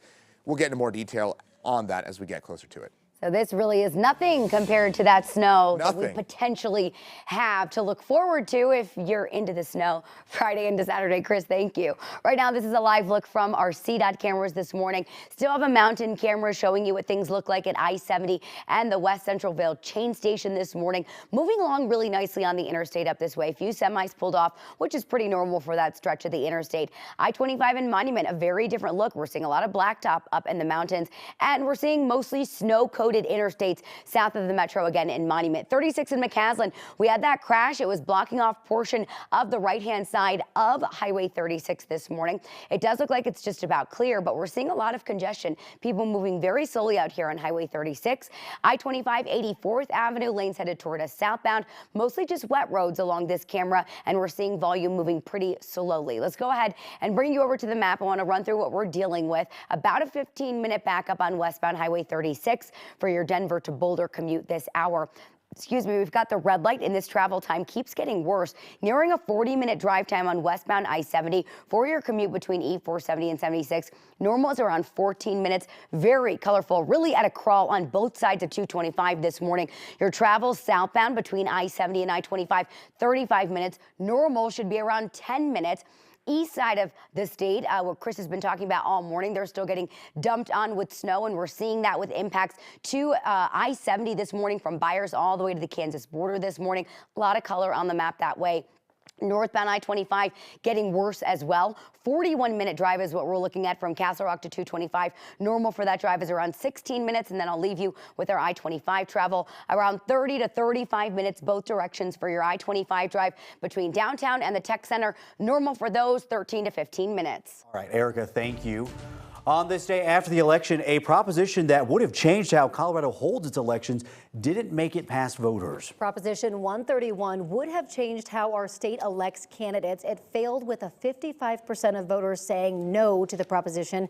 9 News anchor Kyle Clark is back with us this morning. Yeah, Kyle, this surprised a lot of people. Can you give us some context here? Yeah, it surprised me because they spent $15 million to push this through, and there were only a few $100,000 spent in opposition, and voters were not convinced to do it. So this comes from Kent Theory. He's the multimillionaire former CEO of DaVita, the dialysis company. He's the one who created the unaffiliated access to primaries in Colorado. So voters have already gone along with some of his election reforms. This is what he saw as the next step, going to open primaries, getting rid of party primaries, top 4 advanced, then people do ranked choice voting for an instant runoff. You pick your first choice, second choice, third choice, and they go through it until somebody's got a majority. There are a number of other states, including Alaska, that have tried this. I'm surprised that Coloradans didn't go for it because there was so much money behind it. And an interesting kind of like mismatch of people opposed to it. Both political parties, Dems and Republicans, didn't like it. A lot of progressives didn't like it because they thought that what would happen in the end is that it would open a lane for super well-funded, moderate candidates. Like the oil and gas company Chevron put a bunch of money behind it, right? You know, what Chevron's interest in democracy is, again, unclear. But the idea is that it would open a lane for people who are not necessarily left or right, but just kind of like really well-financed. You were surprised. I think the question is why do you think it failed? Do you think that it was confusing for voters? I mean, if you look in the Blue Book, it had all the graphs and everything in there. Yep. Could that have been a reason? Absolutely. I think some people vote no when they're confused, which, by the way, is not a bad strategy, right? If you're confused, right, put your foot on the brake. I also think that there was opposition from both the left and the right, and it kind of might have cobbled together a coalition. But it just shows at the end of the day, right? What are the things that money can't buy, right? Love, happiness, and that reform of the Colorado election system. Yeah, there you go. Kyle, thank you very much. Hopefully you can get some sleep now after all of this. We appreciate your expertise. Of course, our other big story today is the storm that moved in, dropping several inches of snow overnight. Let's check in one more time with Lawrence Cafidi driving around. Give us an eye of what it looks like out there on the roads. Hey, good morning, team. Yes, we are on I-25 heading south towards Castle Rock. Want to give you a look at what we are checking out this morning. You can see visibility not too much of an issue. Can definitely see right in front of us. But the bigger issue is that we can't really tell what lane we're in. You can see that there's still a little bit of snow on the ground. CDOT has been coming through and clearing it up. And there's still a little bit of snow left. And even though it is a little bit, don't let that fool you. It is still slick out there. So just plan for a couple minutes extra this morning for your commute. I did talk to CDOT last night. They told me that in anticipation of all of this snow, the snow shift actually started last night. CDOT had people on standby yesterday just keeping an eye on all of the snow. CDOT tells me that they have 116 plows out today taking care of all the roads in the Denver metro, and we've actually seen quite a few driving around this morning taking care of business. 81 of those plows are dedicated to I-70 from Golden to the Eisenhower Johnson tunnels. Now, a big question is if they pre-treated. The answer to that is no. CDOT says that the pavement is just too warm right now, and any rain would really just wash it right off. So this is what we're seeing right now on I-25 near Castle Rock. But I want to send it over to Matt Renew, who is in Breckenridge. Matt, they have just got to be loving all of this snow there in the high country. This is wonderful, Lauren. You know, it's snow all over the state in our second big storm of the week. Great news for ski areas that are getting ready to open. Eldora just announced they're going to open 8 days earlier than planned. They'll open tomorrow morning. That's Thursday. And then here in Breckenridge and over at Copper, they open on Friday. Give you a look. Here's how all the roads pretty much look around here. Snow-packed and covered all over the high country, something we've gotten used to. And it is a digging out day. Pan the camera over. They're shoveling. They're clearing the decks, getting everything cleared, because we got about 6 to 8 inches of snow out of this storm. Another doozy because Monday was a big one too. After a dry October, this is exactly what we want to see. Chris, this is a great snowstorm, and it's sort of been a cycle that we've been in all week with this storm coming yesterday, and now we're seeing still light snow showers this morning. Matt, I'm going to be quite enthused to see what the snowpack levels are like after this week. We're going to be running way above average here for the middle of November across the mountains, and especially across our southern mountains. I mean, this is quite the start. This is a January-like pattern that we're getting here in the early to mid part of November. For today, though, mid-30s for us, morning snow. I think the majority of the accumulation probably done by about mid to late morning or so. So we've got maybe another 1 to 3 hours of snow to go, maybe an extra inch, 2 inches, mostly on colder surfaces. Tonight, we drop back to about 20, partial clearing. Tomorrow, 38 degrees. Tomorrow is an in-between day. We have a next storm system that is looming for us, and that could lead to some significant snow. In fact, I was just taking a look at some of the computer forecast modeling about this, and the area low pressure, exactly where it tracks. If you're familiar with Colorado weather, what we tend to look for in the Denver area is we look for an area low pressure that's centered roughly over southeast Colorado, northwest southwest Kansas, northeast New Mexico, somewhere in here. That tends to give us the best upslope flow. Area of low pressure, you get winds that move in a counterclockwise flow around it. And when you get that kind of sweet spot, quote unquote, that tends to lead to ideal upslope flow for us. Meantime, 7-day forecast temperatures going to be very, very chilly for us over the next few days. Some afternoon snow likely for us on Friday and perhaps into Saturday morning as well. And again, want to reemphasize the fact that for that storm coming up for Thursday, Friday, and Saturday, this could be a significant snow event for us in the Denver area, the potential for 6 or more inches of additional snow for us, again, Friday night and Saturday morning. As Chris mentioned, just what, 8 days ago, we were in the 80s or something like that? 9 days ago it was 82. 9 days ago. Quite the swing. That's it for us here on Channel 9. We're headed over to KTVD for 2 more hours of news, weather, and traffic. And here's a few things you're going to see over there. The presidential race might be called, but the election is not over. Our 9 News legal analyst joins us to discuss current litigation and what will happen next. And we're still waiting on the results of a handful of ballot measures here in Colorado. As the voting continues this morning, we have the latest on what passed and what did not pass. And we're dealing with quite the snowstorm this morning. Several inches of snow coming down from the metro to the foothills. What to expect as you head out the door for your morning commute.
News mornings at 7 a.m. starts right now.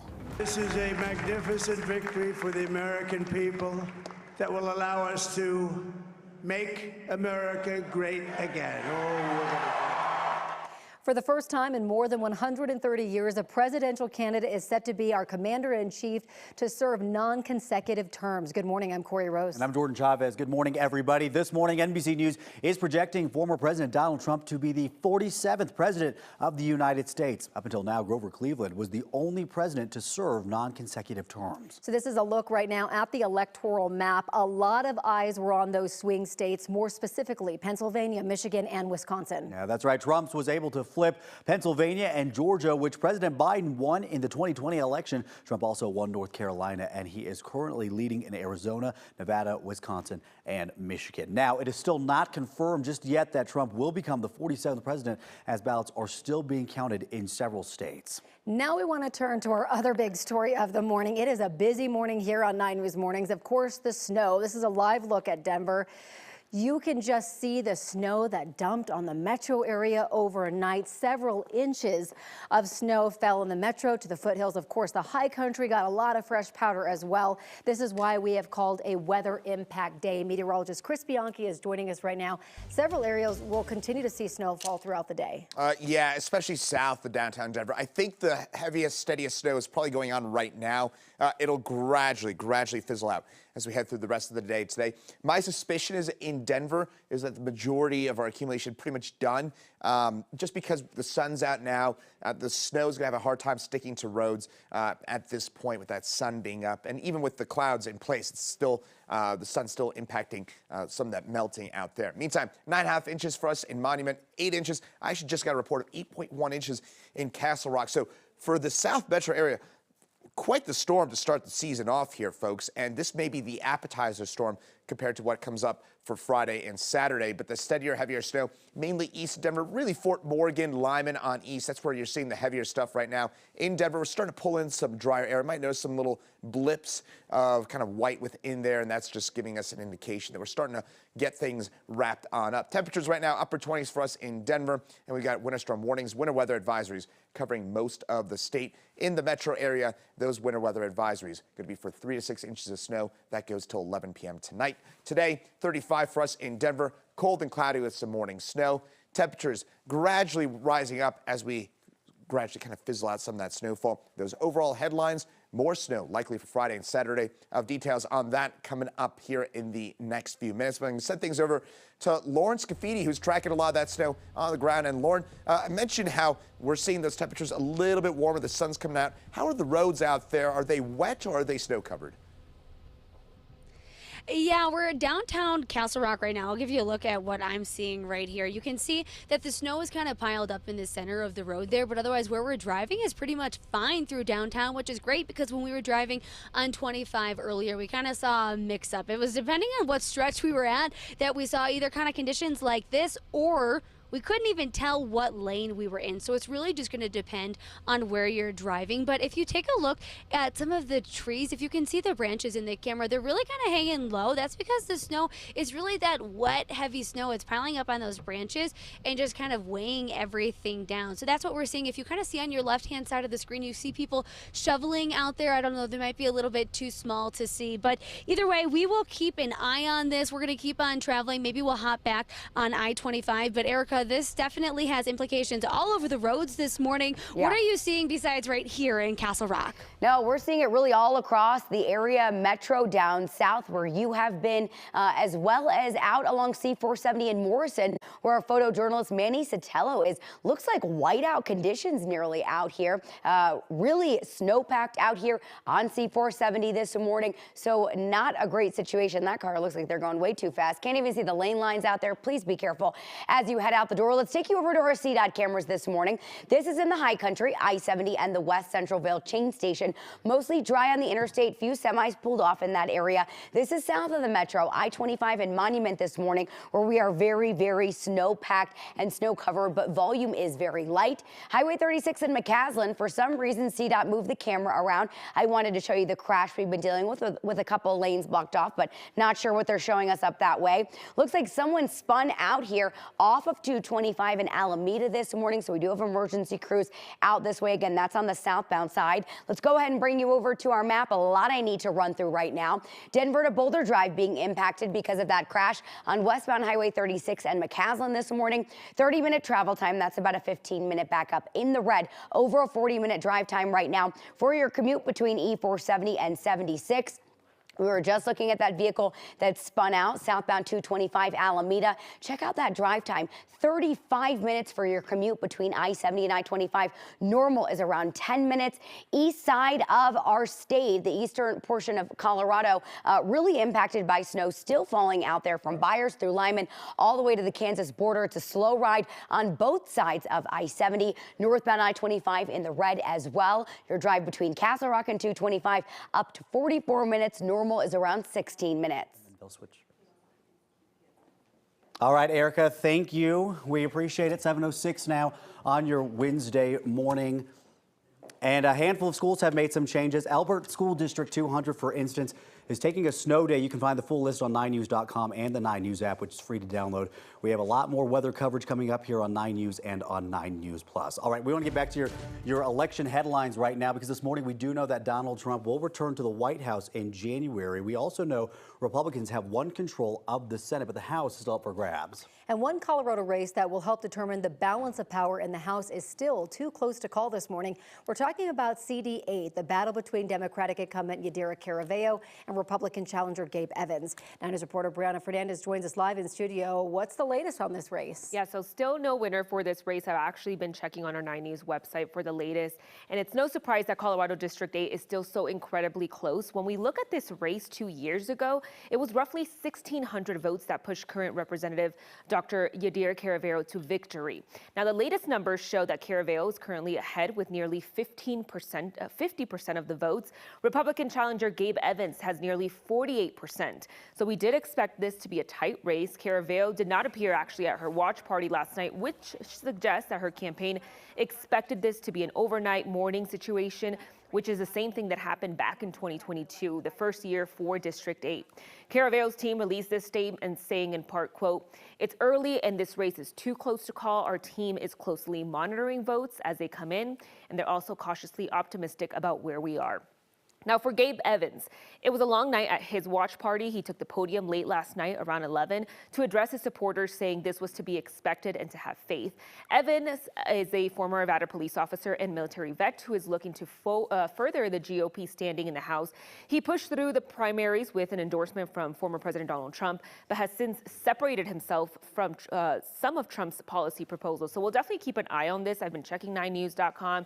You can also check it out, and I'll keep you updated both on air, online, as well as 9 News Plus. But for now, let's send things over to Courtney, because you're also following other races that were on people's ballots. Yeah, Brianna, it was a long ballot for Colorado voters this election cycle around, and we are going to take a look at some of these here. We'll start with Proposition 131, which would have changed how Coloradans elect people here in our state. It failed, and supporters of the measure conceded last night around 10 p.m. Shad Marib, chair of the Democratic Party, released a statement on behalf of those opposed to the measure saying, quote, "Proposition 131 would have sacrificed the safety and security of our election system for the whims of special interests and big corporations whose pay-to-play tactics would have flooded the state with even more dark money." Again, this proposition did not pass, so our elections here in Colorado will stay the same that they always have been. Now, moving on to Amendment 80, constitutional rights to school choice. The Associated Press has not called this one yet. Here are the current numbers. 52% of voters are saying no, and around 48% are saying yes. Because this is a constitutional amendment, it needs 55% of the vote to pass. If it doesn't pass, nothing changes, and school choice remains state law as it has since 1994. But if it passes, Amendment 80 puts school choice into the state's constitution, and that comes with some legal questions, like could public tax dollars be used for private education? That could be in the form of a school voucher and could end up in court if parents wanted tax dollars for private education. Coming up in the next half hour, I'll take a look at some of the other state ballot measures. And in studio right now, Courtney Yoon, 9 News. All right, Courtney, thank you. We'll be right back.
Welcome back. Donald Trump is now president-elect. Some wonder now what this could mean for his criminal and civil cases. Our 9 News legal expert, Whitney Trailer, is here to talk about that. Good morning. Yeah, good morning. Thanks for coming in. A lot to talk about. There's so much going on. We'll be here all morning. Yes, you will. All right, first let's talk about the hush money case out of New York. How will his re-election impact this case?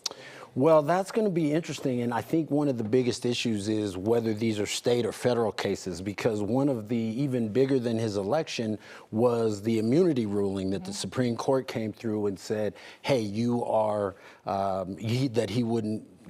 president would not be criminally prosecuted for their actions. So what Jack Smith did was he went back in and he changed the indictment. So just a couple months ago, he changed the indictment to show that Donald Trump was acting more as a candidate rather than acting as president. Right. So I think that ruling and that new indictment is going to be a bigger issue than even him being elected. So we're going to have to see how that goes forward with the new indictment. What about his criminal cases in D.C. and Florida?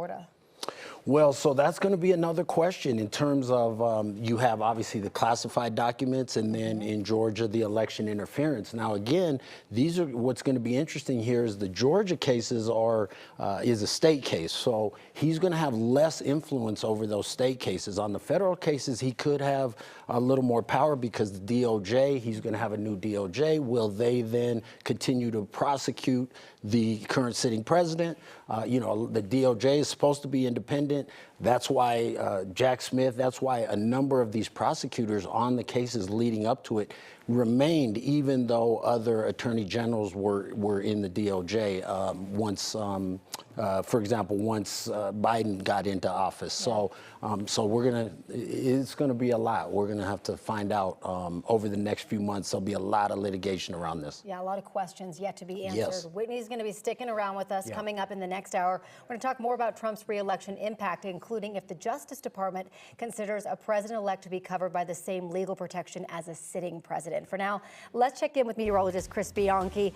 Wow, that snow is really coming down. Yeah, South Metro area got a really good walloping, about 8 to 10 inches for us south of C470. So this is a pretty good storm for this early in the season for us. In Denver, close to about 4 to 6 inches for the core of the metro area. Brief break tomorrow, and then guess what here, folks? We're going to do it all over again. We got maybe an even bigger storm for us Friday night and to Saturday morning. So I mentioned last week that this is going to be a busy week of Colorado weather. So far, we have certainly lived up to that. 9.5 inches in Monument. Just got a report out there not too far away in Larkspur of about 11 inches. So we're starting to get way up there with those snowfall reports here. Again, on the south side of the metro area, Highlands Ranch 8, 6.5 in Aurora. Downtown Denver, close to about 5-6 inches. Officially at the airport, 2.1 inches.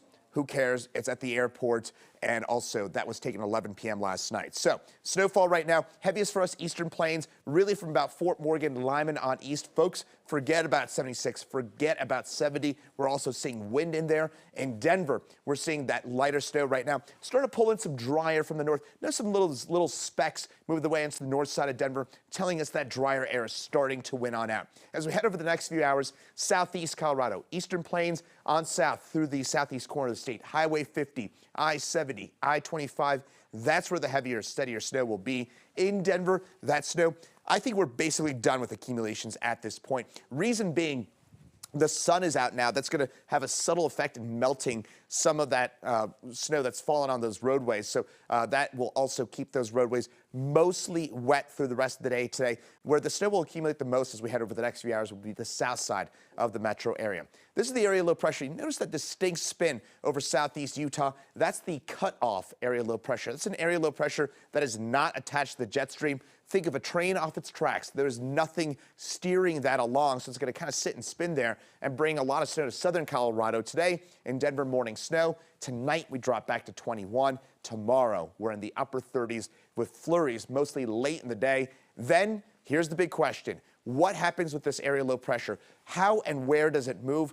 Friday and into Saturday, most likely scenario is this tracks its way to the north and east and brings us perhaps maybe a more significant snow than what we're seeing here today. Reason being, we're going to tap into a lot of Gulf of Mexico moisture Friday night and Saturday morning. So just be ready here, folks, for Thursday, Friday, and Saturday that we get some more steady snow in southern Colorado. Somebody's going to come in with 2 feet out there. And then bigger storm, very likely for us Friday and Saturday. Erica? Chris, thank you so much. We want to get you started with a live look from our photojournalist Manny Sotelo, who's been showing us live looks across the metro area and beyond all throughout the morning, which is really helpful just to kind of see what things look like in different parts of the state. This is along westbound I-70. He's heading in toward Genesee, and we are seeing a very thick coating of snow out here on the interstate on westbound I-70 in this area. If you're going to be traveling in toward the mountains, really can't see the lane lines. It's very dangerous and scary. Please take it slow as you get ready to travel really anywhere this morning, but especially along this stretch. I want to bring you over now to our CDOT cameras. A lot to get to this morning.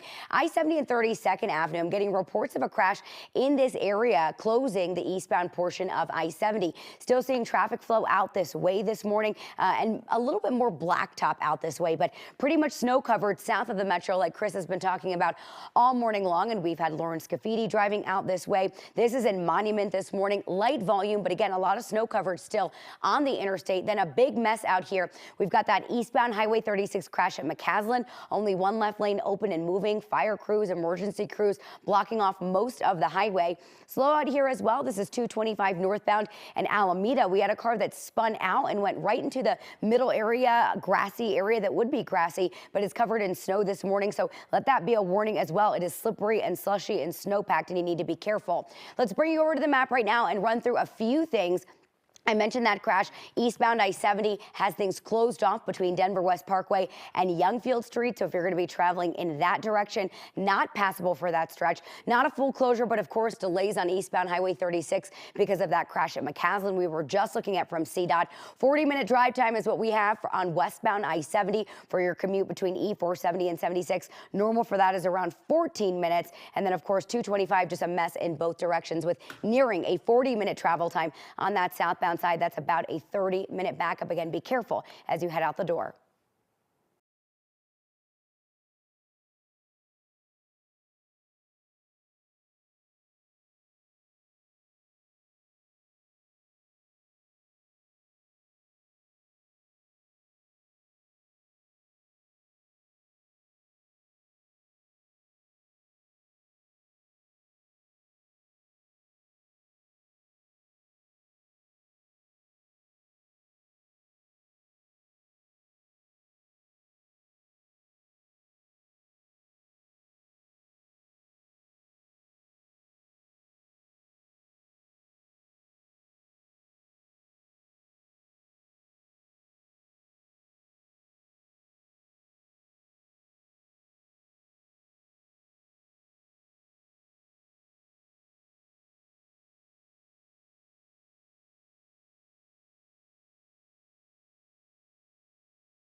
Welcome back. NBC News announced this morning that Donald Trump is the president-elect. This morning, this result brings up a lot of questions on how Trump's return to office will impact Colorado. 9 News anchor Kyle Clark spent all night on election coverage back with us this morning. I think there's a lot of conversations about mass deportations. He's talked about that's one of the first things he's going to do when he gets into office. Obviously, Aurora's been brought up a lot in this conversation. What would that even look like here? It's a great question, right? Because Donald Trump has said that he has a plan, or an idea at least, to deport more than 20 million people that he says are in this country illegally. There's disagreement over what the number actually is. But he says that it will begin in Colorado, in Aurora specifically. And he says that it's going to happen using local police, which in Colorado would be against the law to use local police to enforce immigration law. He says if you can't use local police, then you'd use the National Guard. Well, obviously, Democratic Governor Jared Polis is not going to turn over the National Guard to him. So then Trump has said we use the military if he has to. That's a situation that few people, I think, have even pictured coming to bear. Although last night, as became clear that things were trending towards Trump, I asked a number of prominent Democrats in Colorado, is Colorado prepared for this? Well, I hope so. Obviously, if he prevails, we'll have another 2 months to make sure that we can protect the rights of Coloradans where we can. Denver's not going to change our values. We're not going to compromise on our values. We're not going to abandon our residents who are here and give up their rights or their protections to any administration. I will never waver. I will never stop defending the community that I represent. I will never stop defending Coloradans, and I will not allow people to abuse our families. I will not allow people to separate our families, not on my watch. Donald Trump would have a difficult time putting together the force and the funding that he would need to pull off this mass deportation, which would be unprecedented in American history. What would be easier for him to do is to take action against sanctuary cities like Denver, withholding, say, criminal justice block grants, things like that. Basically, putting the screws to places like Denver that have been welcoming to people who are in this country illegally. We'll see how things play out. Kyle, thank you so much for being in on like 45 minutes sleep right here. Slept on a cot in the back. We really appreciate your analysis this morning. Let's get a check of the forecast. Chris is joining us right now. It is really coming down. Yeah, we've had some of that steady, heavy snow, especially from about a Fort Morgan Lyman line on east. You might notice some of those deep purples. That's some of that heavier snow embedded within some of those bands on the eastern plains. In Denver, though, that snow is lightening up pretty quickly for us. I expect that trend to continue as we head over the next few hours. Mostly talking about flurries later this morning and early this afternoon. Again, I think the majority of the accumulation over and done with for most of the metro area. And then as we get into tomorrow, we'll see some more snow try and move its way back in the picture with an area low pressure that spins its way in our direction. Of details on that, and we can expect coming up in my full forecast in a few minutes. This morning, results are still rolling in. We have the latest from one of our biggest congressional districts, plus what's happening across the country.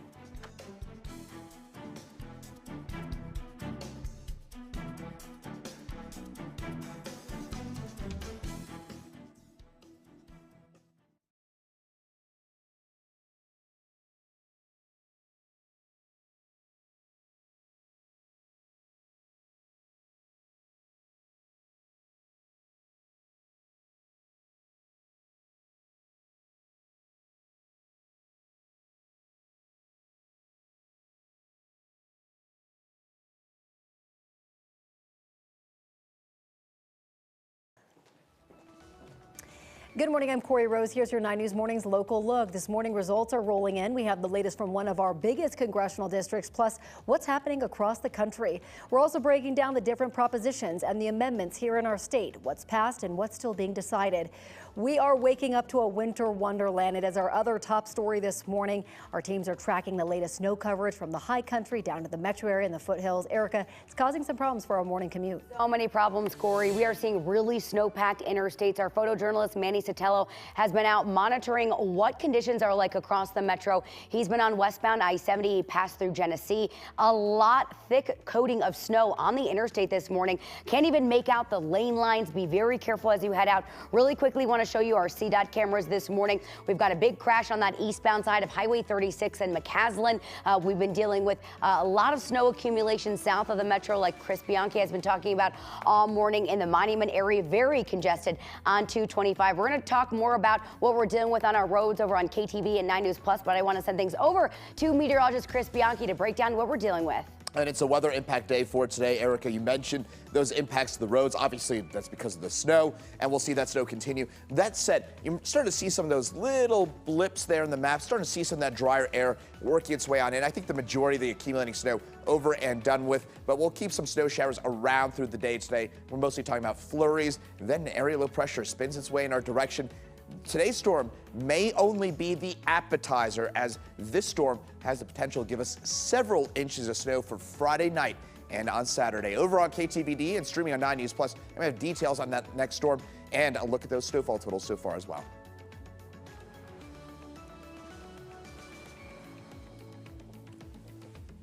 Hi,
We also have won the popular vote. That was great. We're going to help our country heal. We have a country that needs help, and it needs help very badly. Former President Donald Trump is the projected winner of the 2024 presidential race. Trump spoke to supporters in Palm Beach, Florida for about 25 minutes. Vice President Kamala Harris hasn't spoken to her supporters yet. A member of her campaign staff said that she would be addressing her supporters at some point today, not giving a timeline on that. But they did say they wanted to wait until every vote was counted. Looking at the power of balance in D.C., the Republican Party has won control of the Senate for the first time in 4 years. Yeah, so this gives the GOP a lead role in selecting the next president's cabinet. They'd also have a big say in any Supreme Court justice if there is in fact a vacancy. Now, another race that we're keeping our eyes on is the race for control of the House. Republicans hoping to keep control of the House in this election, but it is still up for grabs as of this morning. Dozens of races have yet to be called. Republicans are in the lead. Back now to our coverage of Tuesday's general election and more insight now into a race that will help decide the balance of power of the House. We're still keeping a close eye on Colorado District 8, a battle between incumbent Yadira Caraveo and Republican challenger Gabe Evans. 9 News reporter Brianna Fernandez joins us now in studio. Brianna, still no winner called on this race, but this is a race we're watching very closely. Yeah, we have. So I've been refreshing actually this page that we have over on 9news.com. NBC News also has it. The last update that we got was at 9:26 Eastern time. So right now, that's about 4 minutes just from when I refreshed this page. So you can see Caraveo right now, 49.5. Gabe Evans sits right now at 48%. Now, if you scroll a little bit down from this page, Adams County, that's where Caraveo is winning. Now, you look at Larimer and Weld County, that's where Gabe Evans is winning. So it's no surprise that Colorado District 8 is still incredibly close. The 8th district stretches from Adams to Weld County, which I just showed you on the NBC News website. Now, when we look at this race 2 years ago, it was roughly 1,600 votes that pushed Caraveo to victory. Since then, she's made some changes away from her progressive record to become more moderate. Now, during her campaign, she focused on a couple of things. Abortion was one of her main issues, the cost of living, as well as lowering health care costs. Gabe Evans is a former Arvada police officer and military vet who is looking to further the GOP standing in the House. Now, he did push through the primaries with an endorsement from former President Donald Trump, but has since separated himself from some of Trump's policy proposals. Now, Evans has largely been vocal about Caraveo for being responsible for problems with immigration, crime, as well as fentanyl. With a seat in Congress, he says that he would implement more security at the border, lower cost of living, and promote conservative values as well. So again, We're still keeping an eye on this race right now. NBC News hasn't updated us in the last 5 minutes. It's still close. It's 49% and then 48% for Evans. So we'll bring you the latest update both on air, online, as well as 9 News Plus. So I'm going to send it back to you guys in the studio. All right, Brianna, thank you. We want to turn to some other races now here in Colorado. Republican Lauren Boebert has won the 4th congressional district race against Democratic challenger Tricia Calvarez. Boebert will now fill former Congressman Ken Buck's seat. The race for a new representative in Colorado's largest congressional district, CD3, is a close one. The district covers the western slope and southern Colorado. This used to be Boebert's district.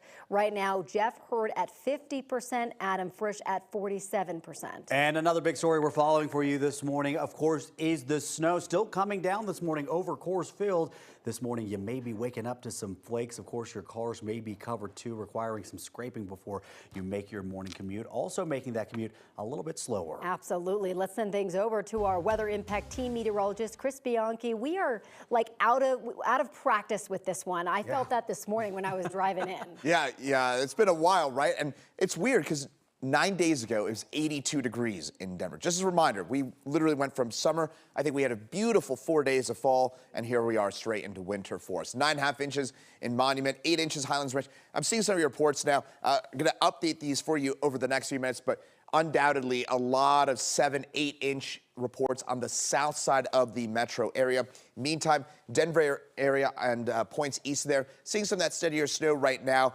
Looks like the heaviest of the snowfall roughly from about Fort Morgan, Lyman on east. So by the way, I-70, I-76, oh boy, if you don't have to travel on those, I would forget about that. It's also kind of windy out there as well, so that visibility is going to be rough. Meantime, here in Denver, we're starting to pull in some drier air. You might notice how we're starting to see those little specks there on the map. We're getting more of a due northerly wind right now, and that means we're getting a little downsloping off the Cheyenne Ridge and tapping the less of the moisture from the south and the east. Temperatures upper 20s right now. By the way, heavy, wet snow. That's what we're seeing right now. So try and leave the shoveling to some of the younger folks out there. It's going to be definitely that kind of heavy, wet, difficult to shovel kind of snowfall for us. Winter weather advisories, these go until 11 tonight. And today we're at 35 degrees. We got a pretty chilly, cloudy, and snowy day ahead for us, though that snow mostly done with at this point, mostly just kind of flurries through the day today. But this may be, Erica, only the appetizer storm. We might be talking about more impacts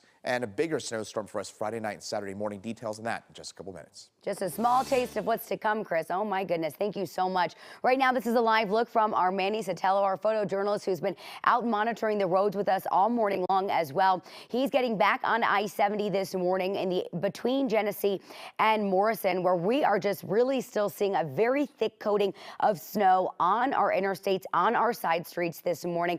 Not a great situation. You just heard Chris say moments ago, there are some interstates, if you can stay off and kind of wait for the sun to come up and come out, that's going to be a really good call. Wait for the plows to make their way through and begin to really clear things, because we can't even make out the lane lines out here, and that can be very dangerous. So take it slow wherever you're headed.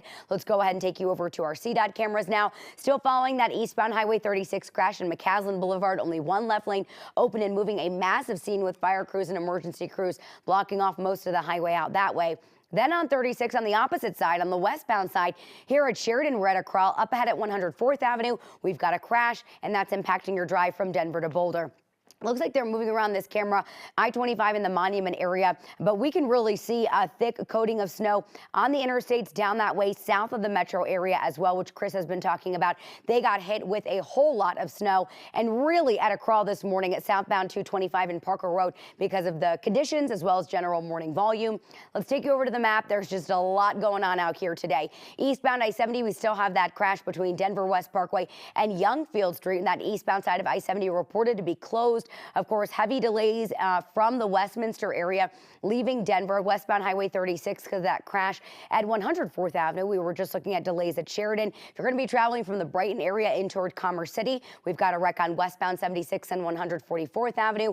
Over 30 minutes for your westbound I-70 drive between E470 and 76, and then 225 travel just crawling. Southbound drive over 40 minutes. Normal for that commute is about 10. Erica, thank you. Right now, we are keeping an eye on a few other statewide races. 9 reporter Courtney Yu joins us now live in studio. Courtney, we are still waiting for the results for some of these races. Yeah, that's right. Good morning, Jordan and Corey. There were a lot of statewide ballot measures for voters this election cycle. Let's start with Proposition 128, which has to do with parole eligibility. The Associated Press is projecting Colorado voters will approve it. That means people convicted of violent crimes would have to serve 85% of their sentence before being eligible for parole. Right now, they must serve 75% of their sentence. This measure would also require anyone with 3 or more convictions for violent crimes to serve their complete sentence with no chance of early release. Now, moving on to Proposition 130, this measure, if passed, would require the state to provide $350 million in additional funding for law enforcement officer recruitment and retention. It would also require the state to provide a one-time $1 million death benefit to the family of an officer killed in the line of duty. The money would come from Colorado's existing budget and not from new taxes. We're still waiting on a final result for that, but right now 53% of voters support the measure while 46% say no. Now let's talk about Proposition 127. This would end the hunting season for mountain lions, bobcats, as well as lynx. Now lynx are already protected by federal law. However, if passed, violators could spend 364 days in jail or pay a fine of up to $1,000. There's no definitive decision yet, but here are some of the numbers so far. About 56% of voters said no to this proposition. Around 45% have voted in favor. In the studio, Courtney Yoon, 9 News. All right, Courtney, thank you. Now on to some amendments that did pass. Coloradans voted in favor of Amendment H, which will create an independent board to decide judicial disciplinary cases. That board will consist of judges, attorneys, and citizens. The amendment will also make judicial discipline cases public once formal proceedings begin, rather than confidential until the process is complete. Amendment I also passed, removing the right to bail in certain first-degree murder cases. This allows the judge presiding over a case to deny bail if they determine that there is adequate proof that the person committed the crime. We'll be right back.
Right now, we know two things. Republicans will control the White House and the Senate. It's the House that's unknown.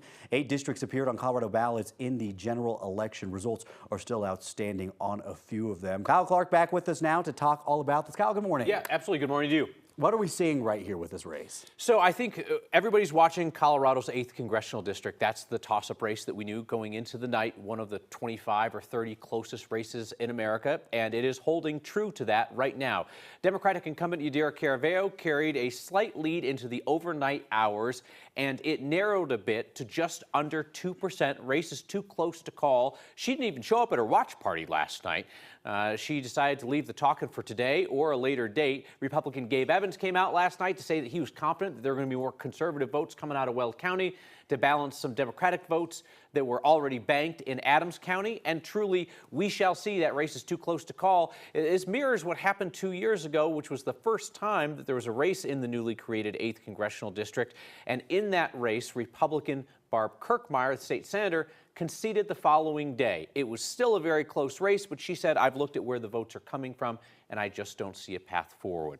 Would also take you to the 3rd congressional district. That's Colorado's Western Slope, Southern Colorado Pueblo. That's Lauren Boebert's current district that she is vamoosing out of. And in that race, Adam Frisch trying to keep it tight with Jeff Hurd, the Republican attorney from Grand Junction. Hurd extended his lead a bit overnight. That's about a 3-point margin. That is likely going to be too large for Adam Frisch to overcome in this race. He ran it tighter than most Democrats could, considering the composition of the district, but it is a Republican seat. Just really quickly, with these two races and looking at the House overall, what is their impact on that? So I think that obviously 8 is going to be one that we're going to have to watch. And if Republicans are going to hold the House, they could certainly use 8. They don't have to have 8. But all of a sudden we start looking like a week out. Right. 2 weeks out, it races in the West, slow counts in places like California.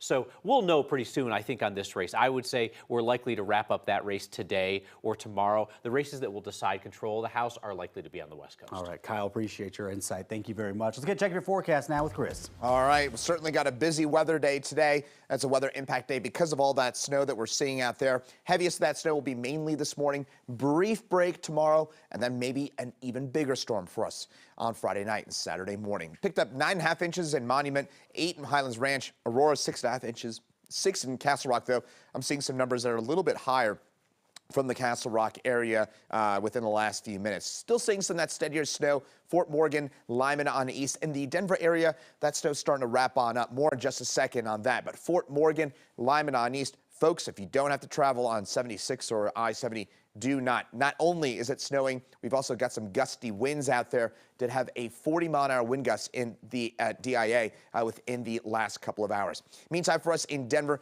you might notice some of those little specks of map starting to show on up. Tells us drier air filtering on in from the north. I expect that the majority of the snow is already done for us here in Denver. We may tack on an extra inch, something like that, through the day today, but we're mostly talking about light snow or flurries for the rest of our Wednesday. Snow, that said, a little different for us. Southeast Colorado. Colorado Springs, by the way, 10 inches already. They're going to get snow all day today, and they probably get more snow tomorrow. This could be 15, 20-inch snowstorm for the Springs, but for us here in Denver, we are talking about mostly about 4 to 6 inches of snow in the core of the metro area so far. We'll hold on to some flurries through the day today, but in south sides of the south side of the metro area, South Metro, that's where we could see some steadier accumulation for the rest of our Wednesday. Now, what's causing all this snow, right? You look off to our south and west, notice that distinct comma head, that little spin for us across southeast Utah. That's a cutoff area low pressure. It's cutoff area low pressure. It's called that because it is cut off from the jet stream. It's sitting there. It's spinning. It ain't doing much. And it's kind of drifting south right now. And eventually it's going to come back to the north and impact our weather later this week. More on that in just a second. Mid-30s for today for a high temperature. Average is 57. What are we doing here, folks? It's going from summer to winter straight just like that. Tonight, 21. Partial clearing tomorrow. 38 degrees for us. Mostly cloudy, just kind of a wintry feeling day with some flurries around. Now, then the big question is, what does this area low pressure do, right? Mentioned that cutoff low, how it's going to kind of sit and spin, but it's eventually going to move off to the east. It kind of has to, and where and how it does so will impact our weather. Computer models excited, I guess is the way to put it, for Friday night and Saturday morning about the potential for a perhaps significant snow event for us in the Denver area.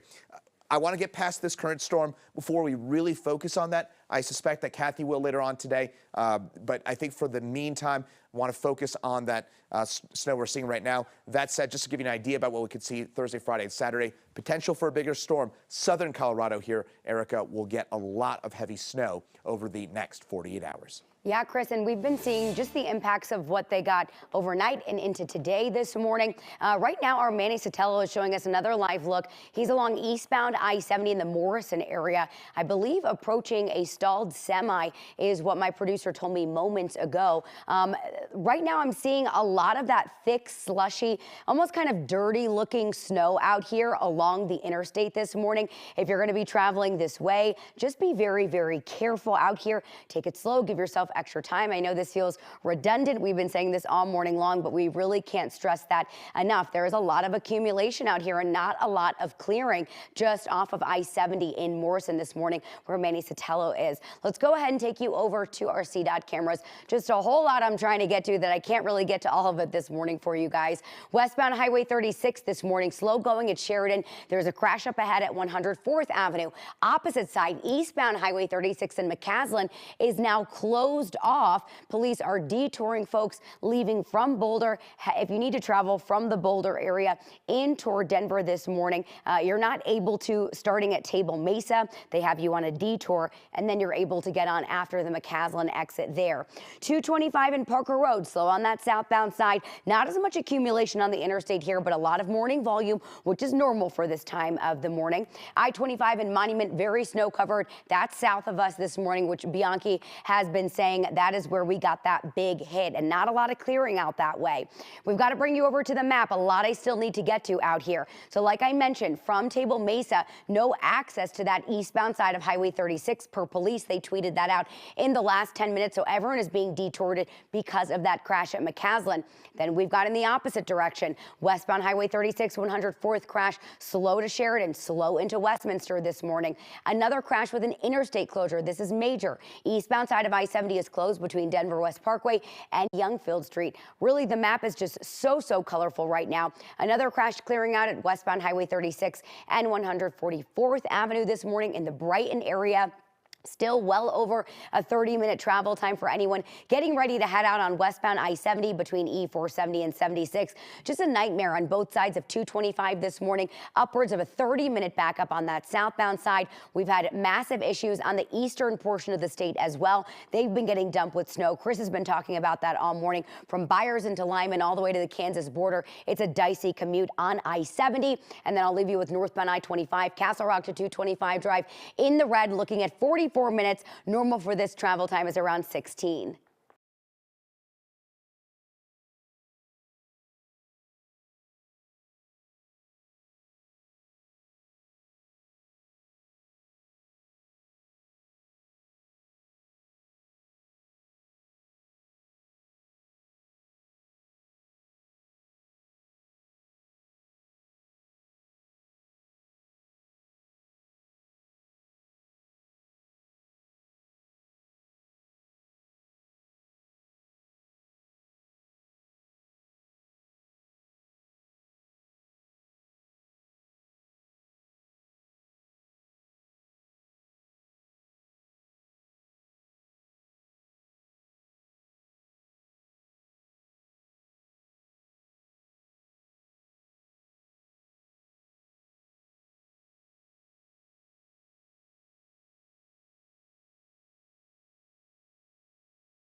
7:53 now. Let's get right back to our weather coverage. Our man in the mountains, Matt Renew, is in the high country. Matt, looking at all that snow around you there in Breckenridge, perfect for the ski resorts up there. Perfect for the ski resorts, Jordan. Perfect for a walk with your dog now that they've plowed all that snow out of the way. This storm started yesterday afternoon and it's been coming down all night. Just now starting to lighten up here in Breckenridge. 6 to 8 inches of snow in this area. Perfect timing for 3 ski areas getting ready to open. Eldora announcing it's going to open 8 days earlier than expected. They'll open tomorrow morning, and then the big international destination ski areas of Breckenridge and Copper Mountain opening on Friday. And what a powder day they're going to have for that opening. Just give you a quick little look around Breckenridge right now. Look at those roads. That's pretty much what you're going to see all over the high country right now. Snow-packed, icy, slick, despite all of the work the plow truck drivers have been doing. This storm has left a significant amount of snow here in the high country. Chris, we've been talking about it all week. We had that storm Monday. Now we've got this storm today, finally starting to benefit these ski areas with a little bit of moisture. Yeah, and Matt, I think the ski resorts are going to really like my forecast. Of course, this is all my doing, just to be clear about that. I want to take full 100% credit for all the snow that the ski resorts are seeing. Of course, I'm being facetious about that. 9.5 inches snow for us in Monument, 8.5 Lone Tree. I just updated these totals here, folks. Look at that. 9 inches of snow south side of the metro area. There's no doubt that on the south side of the metro area, we overperformed on this. Downtown on north, though, we got about what we expected, a good kind of 2 to 4, 3 to 6 inches of snow for most of the Denver area. Just certainly a bit of a boom for us on the south side of the metro. Meantime, heaviest of that snow will be for this morning. It tapers on later today. Weather impact day today, and then maybe a bigger storm for Friday night and Saturday.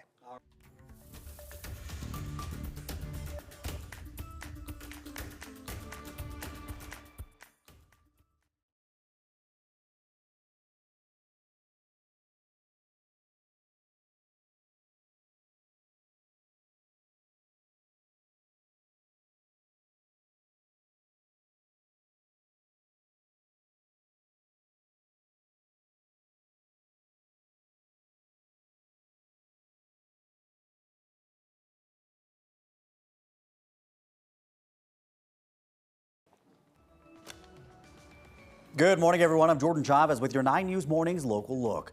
Former President Trump is set to become the president-elect. Back over on KTVD and 9 News Plus. Seth is joining us live in studio to talk about young voters and their outlook on the election.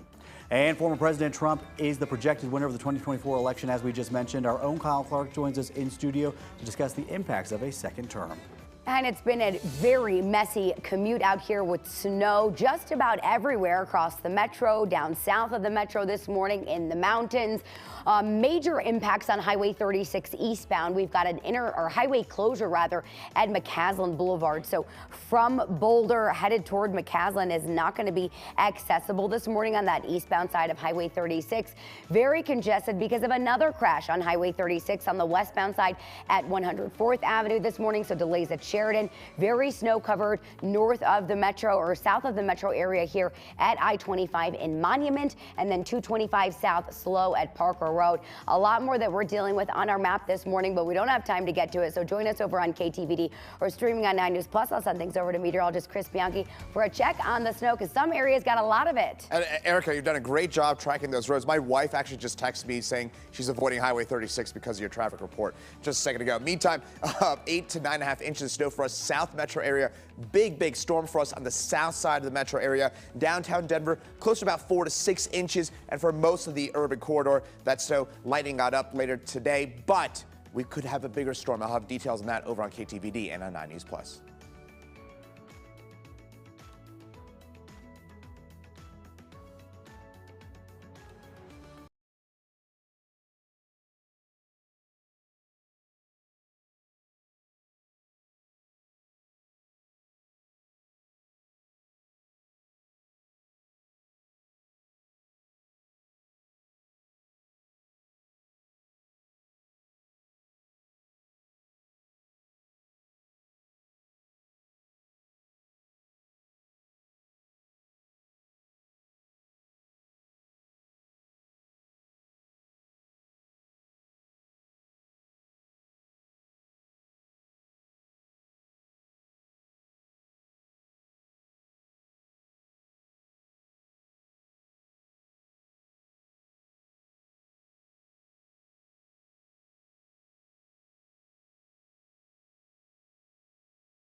I want to thank the American people for the extraordinary honor of being elected your 47th president and your 45th president.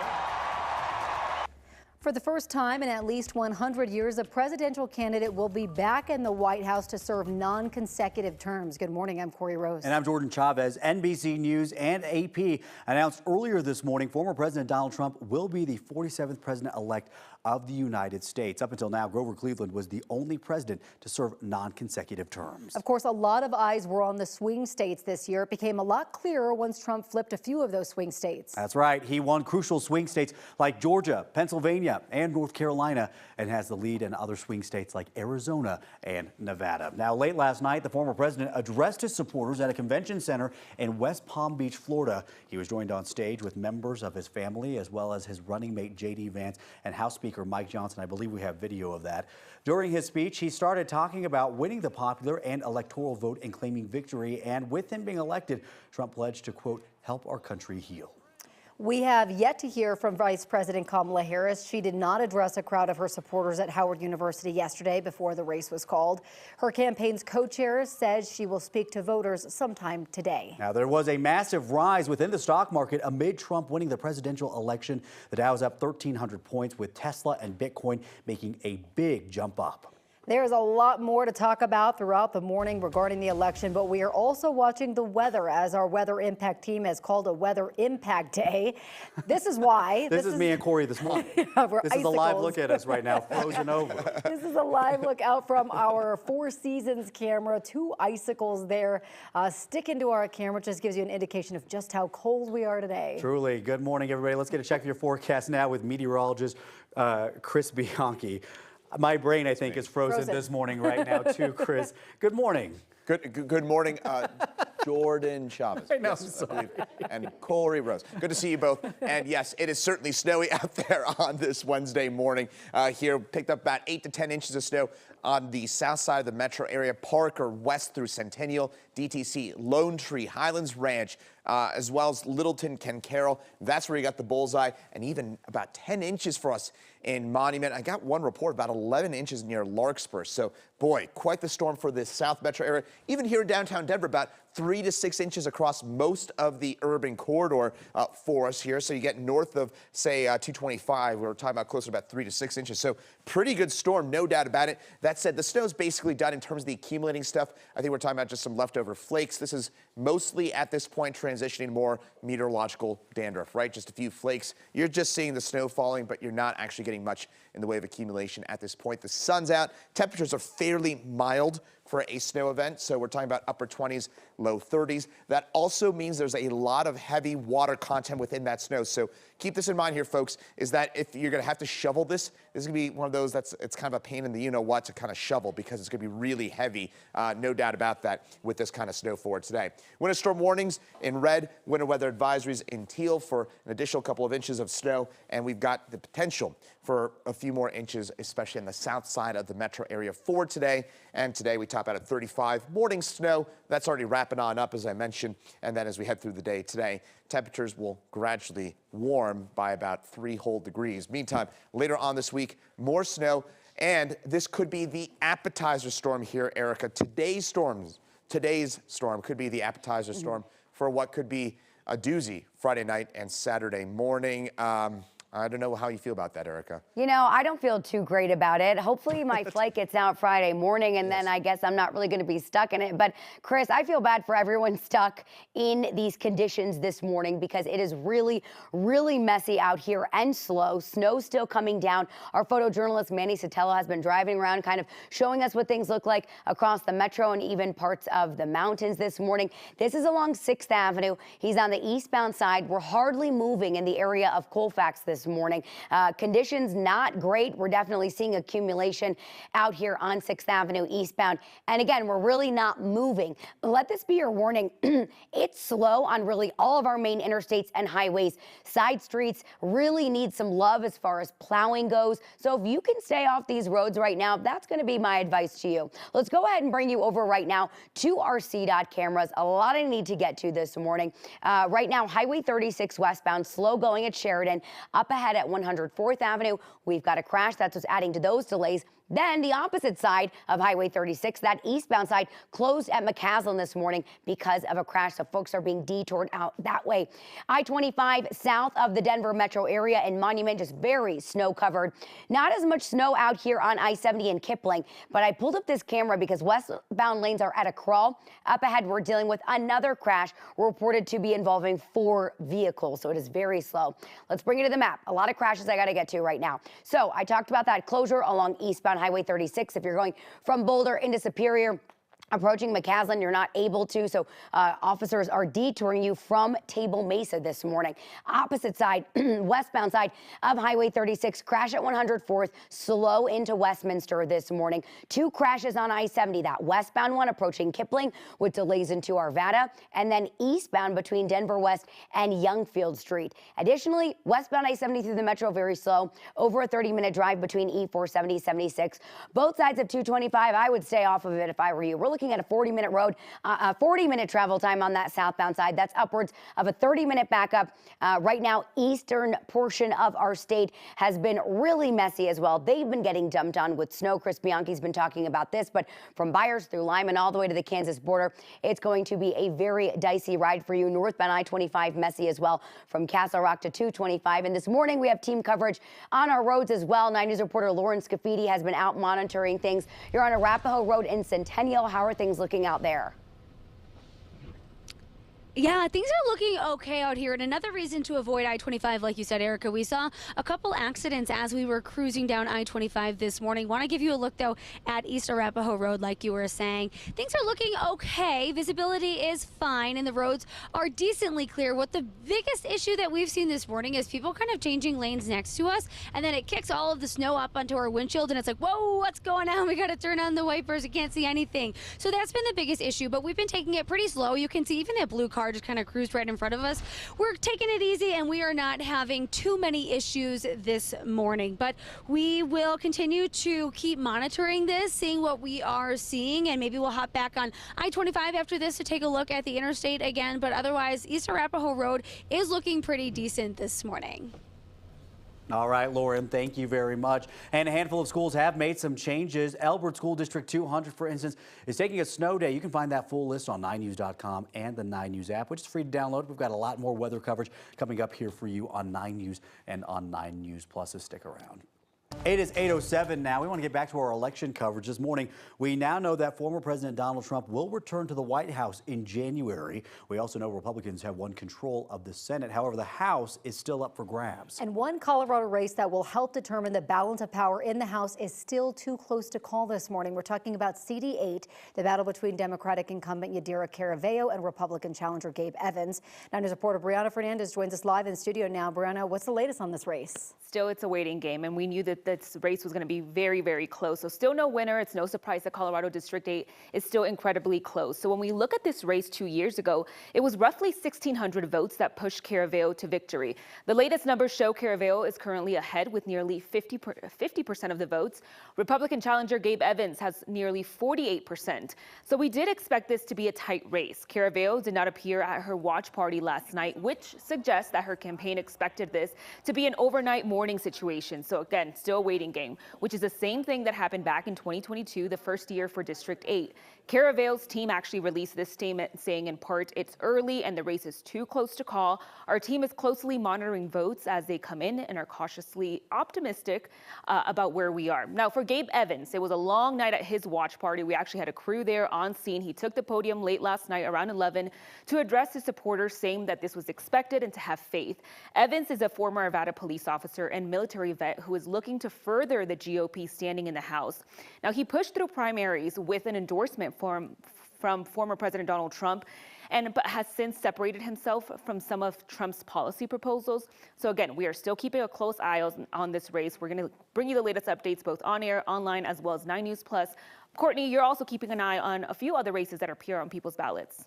Yeah, that's right. Thanks, Brianna. And this was a long ballot for voters with a lot of statewide measures. We'll start with Proposition 131, which would have changed how Coloradans elect candidates. It failed, and supporters of the measure conceded last night around 10 p.m. Now, Shadmu Rib, chair of the Colorado Democratic Party, released a statement on behalf of those opposed to this measure. He says, quote, Proposition 131 would have sacrificed the safety and security of our election system for the whims of special interests and big corporations whose pay-to-play tactics would have flooded the state with even more dark money. Again, this proposition did not pass, so our elections here in Colorado will stay the same as they always have. Now, moving on to Amendment 80, constitutional right to school choice. The Associated Press has not called this one yet. Here are the current numbers. 52% of voters are saying no right now, and 48% are saying yes. Because this is a constitutional amendment, it needs 55% of the vote to pass. If it doesn't pass, nothing changes, and school choice remains state law as it has since 1994.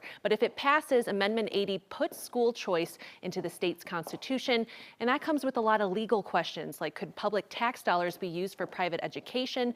That could be in the form of a school voucher and could end up in court if parents wanted tax dollars for private education. In studio, Courtney Yoon, 9 News. All right, Courtney, thank you very much. We'll be right back.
We are back now at 8:13 on your Wednesday morning, and of course the big story from Tuesday's general election. Former President Donald Trump, has won a second presidential term.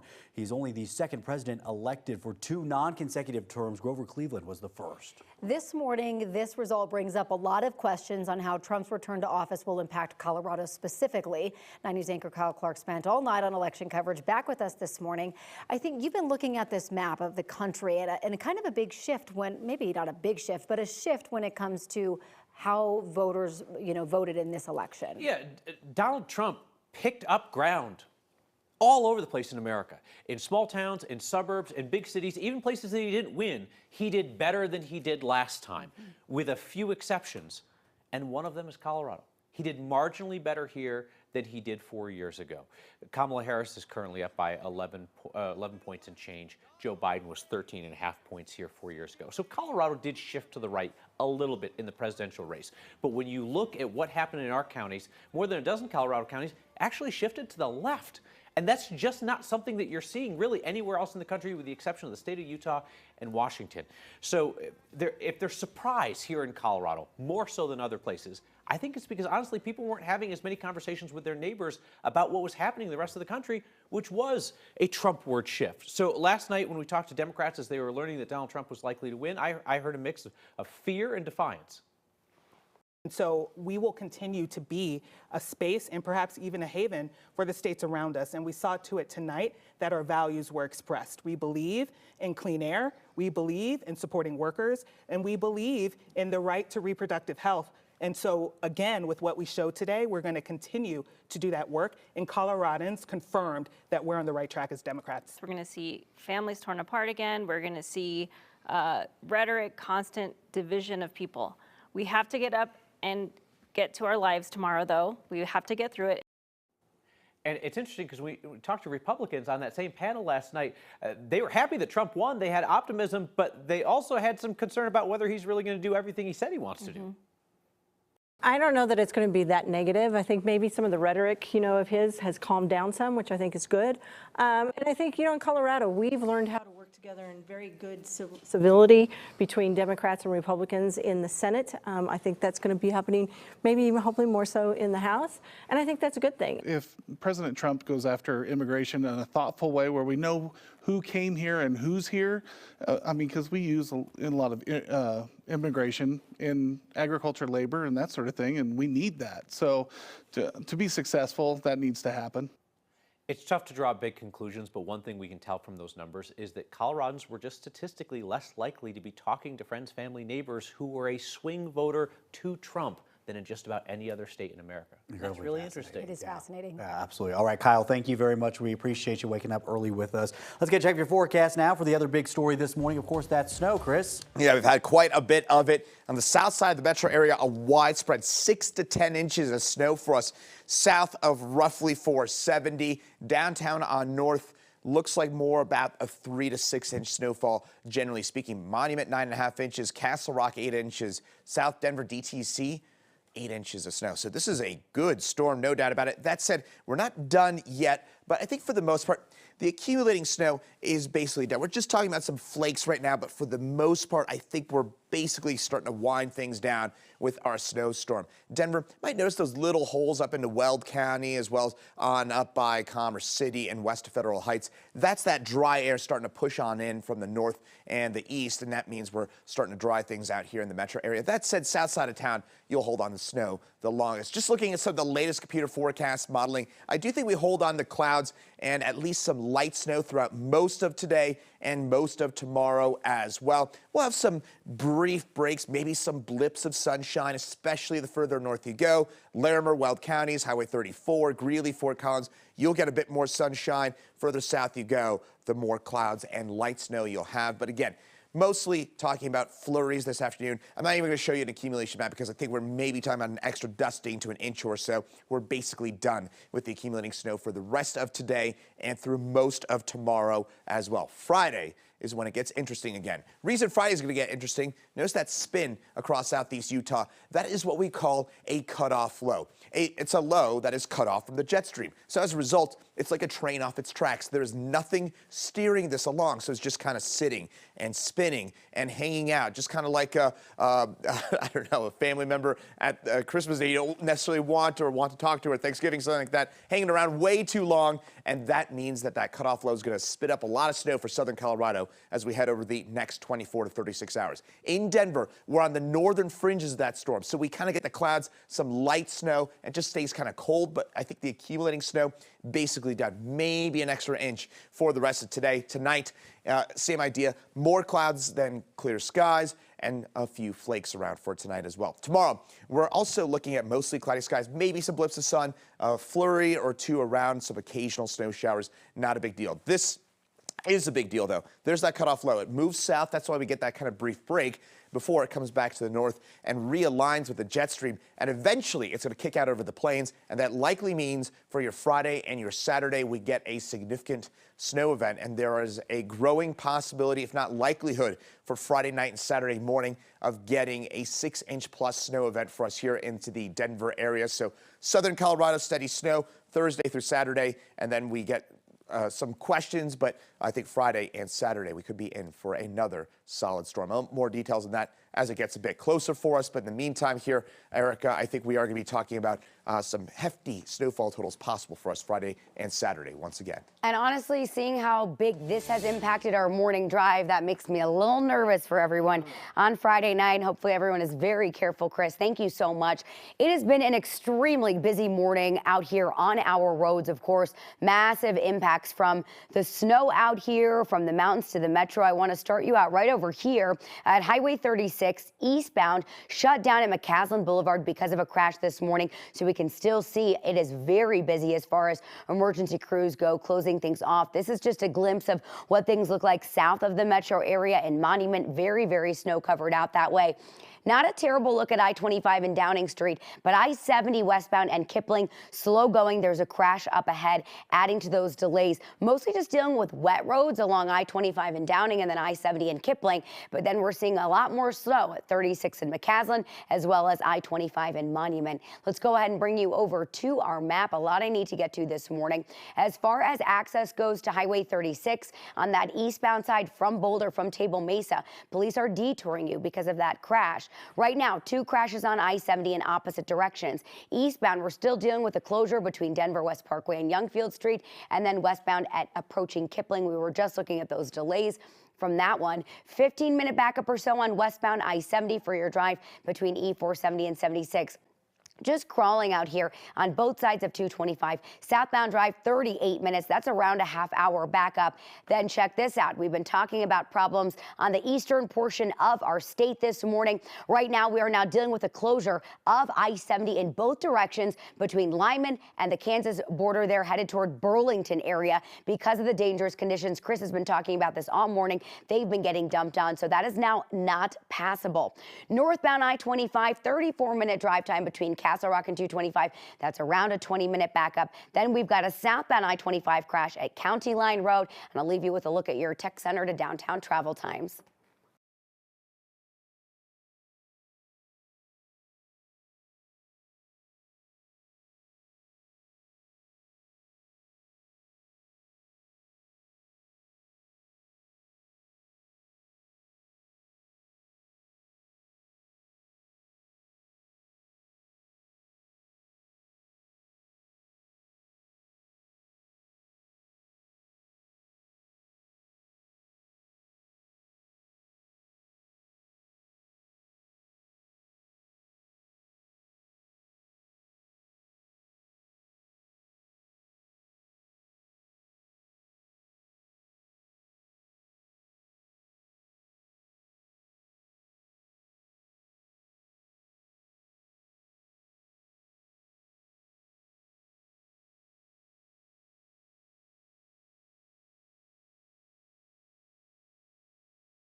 All right, weather impact day for today, obviously because of the snow. Officially at the airport, 4 inches of snowfall last night and this morning so far. Probably going to tack on another inch or so to our official total. First official snow of the season for us in the Denver area. Radar right now, that snow lightening on up, mostly talking about just some flakes for us in town. And might notice some of that map starting to show back up here. You can pretty clearly tell that snow. Wrap it up for most of the metro area. That said, we're getting a northeast upslope direction. Now, what happens when you get a moist wind coming in out of the north and east and it backs against the Rockies? What happens when it hits the Rockies? The air is forced to rise rapidly. It condenses into moisture as a result. So that's why the foothills here, south and west of downtown Denver, that'd be Roxborough Park on east through, say, Highlands Ranch and Castle Rock and Lone Tree. That's why you've seen so much more snow than the rest of the area. You're right on that lip there where you get some of that upslope flow and the kind of prime point of it. Downtown Denver, again, 4 to 6 inches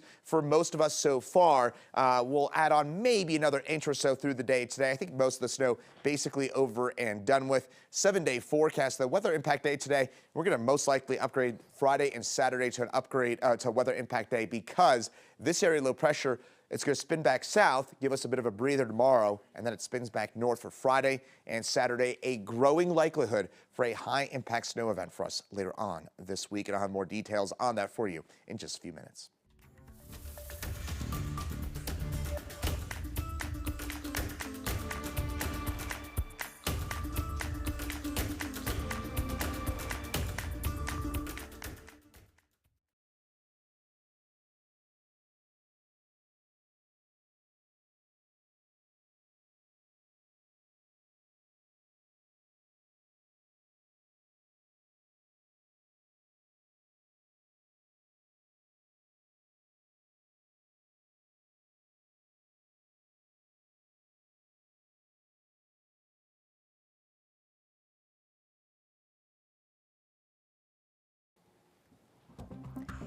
Good morning, I'm Corey Rose with your 9 News Morning's local look. It's been at least 12 hours since polls closed in Colorado. Over on KTVD and streaming on 9 News Plus, we're catching up on the latest numbers in some of our local races. Our other top story this morning, of course, is this storm. Our weather impact team has called a weather impact day. We have crews out tracking the latest road conditions and snow totals across the state. Oh, yeah, and it's been a very, very messy drive this morning. If you don't need to be out on these roads, that might be the best call right now until the sun comes up. Right now, south of the metro area, I-25 and Monument, we have been dealing with really snow-coated roads down that way. As far as Highway 36 and McCaslin Boulevard goes, we are still shut down this morning on the eastbound side because of an earlier crash. I-25 8th Avenue, mostly just wet roads and some morning volume in those northbound lanes headed toward us. Westbound side of I-70 in Kipling, we've got a crash just up ahead, so we're slow going out here. Let's bring you over to the map. A couple more things I need to get to right now. Eastbound I-70 has been shut down for some time between Denver West Parkway and Youngfield Street because of a multi-vehicle crash. On the other side of the interstate, we've got a westbound crash approaching Kipling. I'll send things over to Chris Bianchi. Been a busy one on the roads. I know you're busy with the weather as well, Chris. I think we're having a busy fight right now, Erica and I, and of course the whole election thing as well. 4 inches of snow overnight, our first official snow of the season for us here in Denver. Most of the south metro area seeing as much as 8 to 10 inches of snow, so DIA probably the low spot in the metro. Meantime, we've still got some of that snow around. It's starting to dissipate for us in the Denver area. Heavy stuff, I-70 and I-76 east from about Fort Morgan, Lyman on east. That's where the heavy stuff is, and that's where it'll stay for the day today. A few more flakes around. It'll lightly snow for the rest of our Wednesday, probably for most of tomorrow as well. Some flurries around for tomorrow, then Friday, Saturday, perhaps another significant snow event on its way. I'll have details on that over on KTVD and streaming on 9 News Plus.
northbound, and then westbound I-70 looks to be easing a bit at Kipling. We've been dealing with a crash just up ahead of this camera, but potentially it's getting into the clearing stages. Let's take you over to our map right now.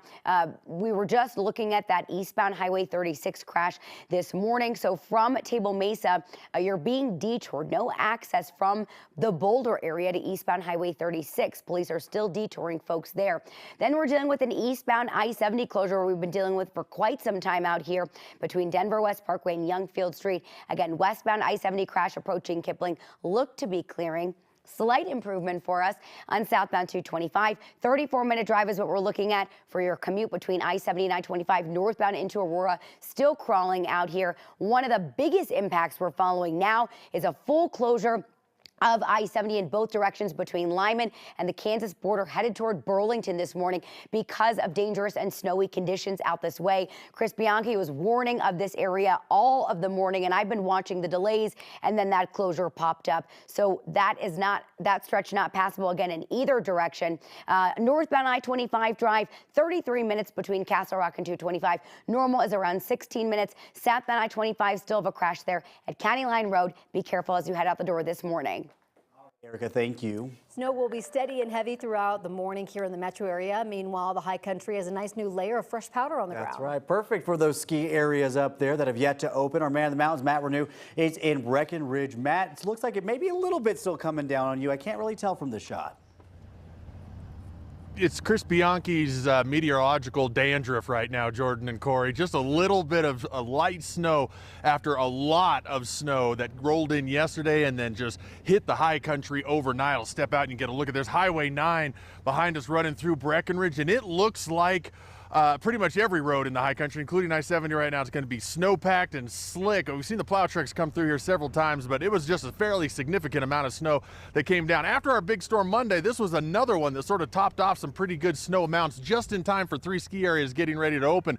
Eldora announcing they're going to open 8 days earlier than normal. They're going to open tomorrow morning, and then Breckenridge and Copper Mountain are going to open, and this is why on Friday, look at these conditions, just big piles of snow here in the high country. Finally, starting to look a lot like winter. Jordan, Corey, this is a beautiful sight. Again, another hallmark moment here in the mountains in Breckenridge. Just what you want to see in early November. The big winners after Election Day. Breckenridge with a good snowstorm. I feel like we went from pool parties to, Christmas celebrations. Like that, right? Yeah. All right, Matt, thank you. So the closures and delays keep rolling in now at 45. One of the biggest is Douglas County, now on a 90-minute delay this morning. You can find the full list on 9news.com and the 9 News app, which is free to download. And we have a lot more weather coverage coming up here on 9 News and 9 News Plus. All right, back now to our coverage of Tuesday's general election and more insight now into a race that will help decide the balance of power in the House. We're still keeping a close eye on CD8, a battle between Democratic incumbent Yadira Caraveo and a Republican challenger Gabe Evans. 9 News reporter Brianna Fernandez joins us live in the studio this morning. Brianna, still no winner called in this race, but this is a race to watch.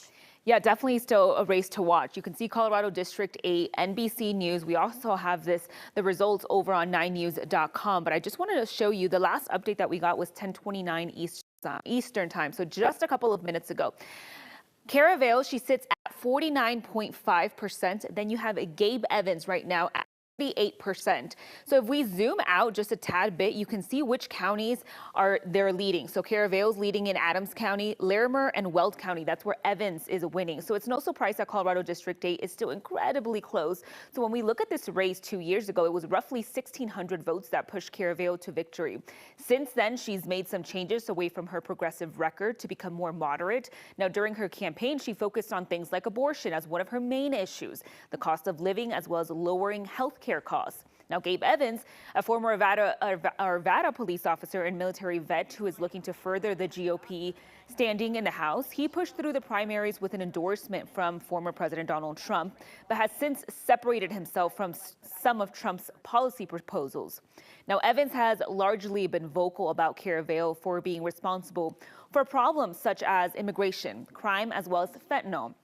Now, with a seat in Congress, he says that he would implement more security at the border, lower cost of living, and then promote conservative values as well. So again, we are still keeping a close eye on this race. I know this is a race that a lot of people are looking into. So of course, we're going to bring you the latest, both on air, online, as well as 9 News Plus. And you can also check out the results over on 9news.com. I'm going to send it back to you guys in the studio. All right, Brianna, thank you. Now, on the other side of this break, we are continuing our conversation with our 9 News legal expert on how President-elect Donald Trump's term could affect his future civil and federal cases.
Welcome back. Same-sex marriage and the right to abortion were already legal in Colorado. Now those two rights are codified in the state constitution thanks to Colorado voters. Kyle Clark is back with us this morning to discuss these two measures. Kyle, good morning. Good morning to you.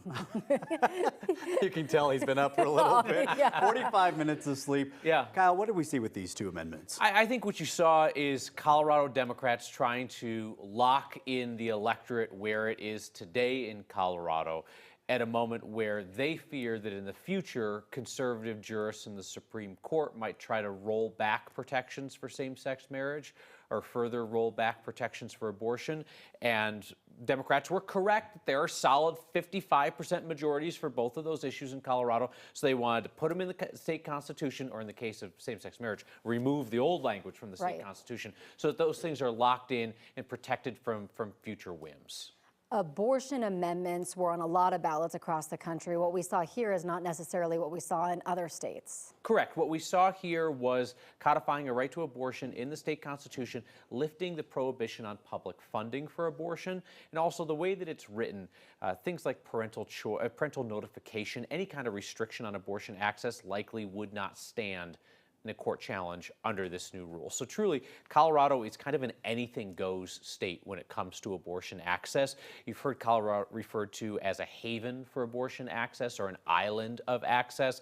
Last night, there was a Democratic State Rep, Jennifer Bacon from Denver, who talked about Colorado being a stronghold, which is an interesting terminology, but obviously Democrats around the country right now are coming to grips with what happened, right? I mean, this was a historic realignment of the electorate toward Trumpism, not necessarily towards conservatism, but toward Trumpism. But it did not happen in Colorado last night. So to hear Colorado described as a stronghold of liberalism or progressivism is a fair description. Which is really interesting given the map that you were just talking about the last time we chatted with you, that we only saw a slight move to the right here in Colorado. Correct. Nearly every other state in America, with the exception of maybe 5 states, saw more of a move to the right from rural areas to urban areas than Colorado did. Whatever happened last night in America, there's going to be lots of talk about that in the coming days, weeks, months, years. It did not happen the same way in Colorado, something that we also will continue to look at and discuss. Kyle, we really appreciate your analysis of everything this morning. Good morning to you, Kyle. I've enjoyed spending the morning with you. I don't know that I want to do it all that often, but I've enjoyed it. That's fair. Well, we really Always have nice to enjoyed you see being you. on. Thank you. My pleasure. All right. So now that Trump is president-elect, we want to continue the conversation about this. Coming up in just a few minutes, we're going to check in with some of our political analysts as well. For now, of course, our other top story is the weather. Meteorologist Chris Bianchi is joining us right now. More snow still falling out there. I think Kyle and I are going to have a battle here for less sleep this week with the looming possibility of a snowstorm for us on Friday and to Saturday. Meantime, snow today, heaviest this morning. Brief break for tomorrow before we get more snow back in the picture for us Friday and Saturday. Look at this. I mean, quite the storm. Officially 4 inches out at the airport, but really here, folks, the story is, I mean, the south side, really just south of downtown Denver, getting a good 6 to 10 inches of snowfall. And even in the downtown kind of Highway 36 corridor, widespread 4 to 6 inches of snow. So this was a good storm, no doubt about it. That said, it's dissipating as we speak. Fort Morgan, Lyman on East seeing the steadier, heavier snow. The accumulating snow really basically done for the majority of the metro area. That said, the foothills and the Palmer Divide, south and west of Denver, still holding on some of that accumulation right now. Light snow for the most part here in town. Futurecast, we head over the next few hours. We'll see some of that snow continue over the next little while before it dissipates. I think along and east of that Fort Morgan-Lyman line, we'll still hold on to some of that snowfall. But I think as we head through the day here in Denver, flurries, light snow, occasional spits of it. It's cloudy, delightful nap weather. So I'm sure that's music to Kyle's ears right now. But it's going to be mostly, again, just kind of cloudy, cold, occasional spits of snow, that kind of thing. And by the way, that mostly continues for tomorrow as well. Some bits of sunshine for tomorrow, but it's really basically a cloudy day. The reason why we're talking about this prolonged cloudy streak and this kind of snowy streak, this area of low pressure, it's what we call a cutoff low. It is not attached to the jet stream, so it's just sitting and spinning in place. There is nothing to steer this along. Normally, this would follow the jet stream, but because it's such a, the storm's kind of detached itself, it is now just kind of sitting and roaming free, and there's nothing, again, to steer it along, so it's going to kind of keep us cloudy and cold for the foreseeable future. Today, 35, morning snow, and tonight, 21 for us, partial clearing. Tomorrow, same idea as today, maybe a little warmer and some blips of sun here and there. We'll have some occasional snow showers. Not talking about much of any additional accumulation, but area low pressure, this is that cutoff low that's going to spin its way in our direction at some point and eventually move out of the way. But when it does so, it could track right into the sweet spot for a perhaps bigger Colorado storm, which would be Friday night, Saturday morning. And then we clear things out Sunday, Monday, and Tuesday, 60s. But again, potential weather impact days Friday and Saturday, still a lot to watch for, but growing possibility that we get a notable snowstorm Friday night and Saturday morning. Chris, thank you. So now that Trump is president-elect, we want to continue that conversation on what his re-election could mean for his criminal and civil cases. Our 9 News legal expert Whitney Traylor back with us this morning. Whitney, good morning. Good morning to you. Trump's legal strategy has been, of course, to delay these trials until past the election so that he could fire Jack Smith, leading to the end of 2 cases. What does that mean specifically when we're talking about the cases in D.C. as well as Florida? Yeah, you know, as a litigator, I've had cases where I went against teams of lawyers and they filed everything. They threw everything in against the kitchen sink to see what would stick. And there were delays and it was really difficult. That's exactly what happened here with all of these cases. They were trying to push it back until after the election with the hope that President Trump would win. Now that's very significant and it's a very big advantage to him in the sense that he's already said he's going to fire Jack Smith. So that relates to particularly to the D.C. case as it relates to trying to overturn the election. So If he's able to fire Jack Smith, then the new DOJ and his attorney general will take over, and likely those cases will go nowhere. So this is really significant in that respect. The Georgia RICO case, we're still waiting to see what happens with Fonnie Willis. That's being appealed, and whether she's on the case or not. If she's dismissed from the case, I doubt another prosecutor will pick up this case. So the reality is the delay tactic has been very much an advantage to former President Trump and future President Trump. Trump is also still facing civil lawsuits over his role in the January 6th Capitol attack. Could these cases still play out when he is back in the White House?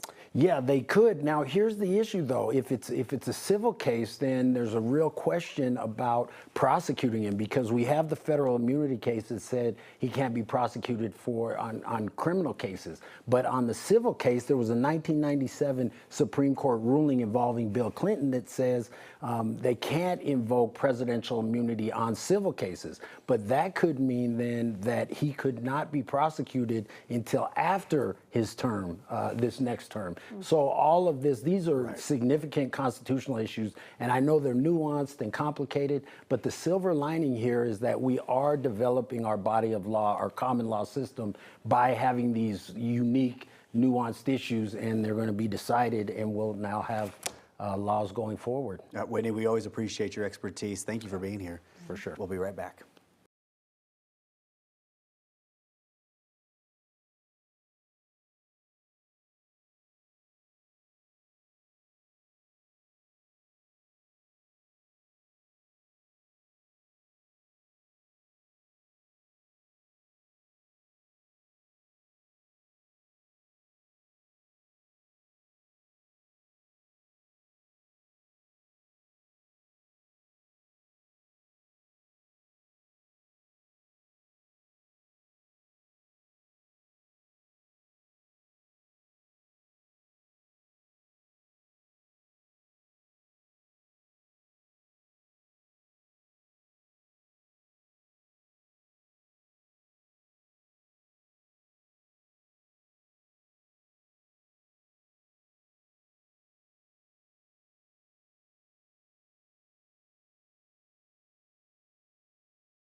Former President Donald Trump is set to become the 47th president-elect. NBC and AP announced the news early this morning. We don't know exactly what the final turnout was yet, but the last batch of return ballots posted yesterday showed turnout among voters dropped from 2020, especially young voters. Yeah, that's right. Here to help break down all of this is Seth Maskey. He's a political science professor at the University of Denver. Seth, you actually encouraged your students to get out the polls and, make their voices heard. What was your message to them to do so? Yeah, we had a pretty big turnout operation, honestly, at the University of Denver. We worked with a number of groups just to make sure that students knew about the election. There was actually a polling center on campus. We make sure that people had access to it, that they had knew how to register if they wanted to register in the state, and when to get their ballots in. So there was a lot of activity for that, and as near as we can tell, turnout was pretty high, at least among the students. Early voting numbers from the Secretary of State's office showed young voter turnout was lower than 2020. Are you surprised by that at all? In some ways, I wasn't that surprised. It was down a little bit more than I expected it to be, but in some ways, 2020 was such an unusual year. Yeah. You had the pandemic going on, a lot of people were just at home paying attention to politics. You had all the George Floyd protests that were really engaging a lot of young voters in a way that I guess just did not prove sustainable after that year.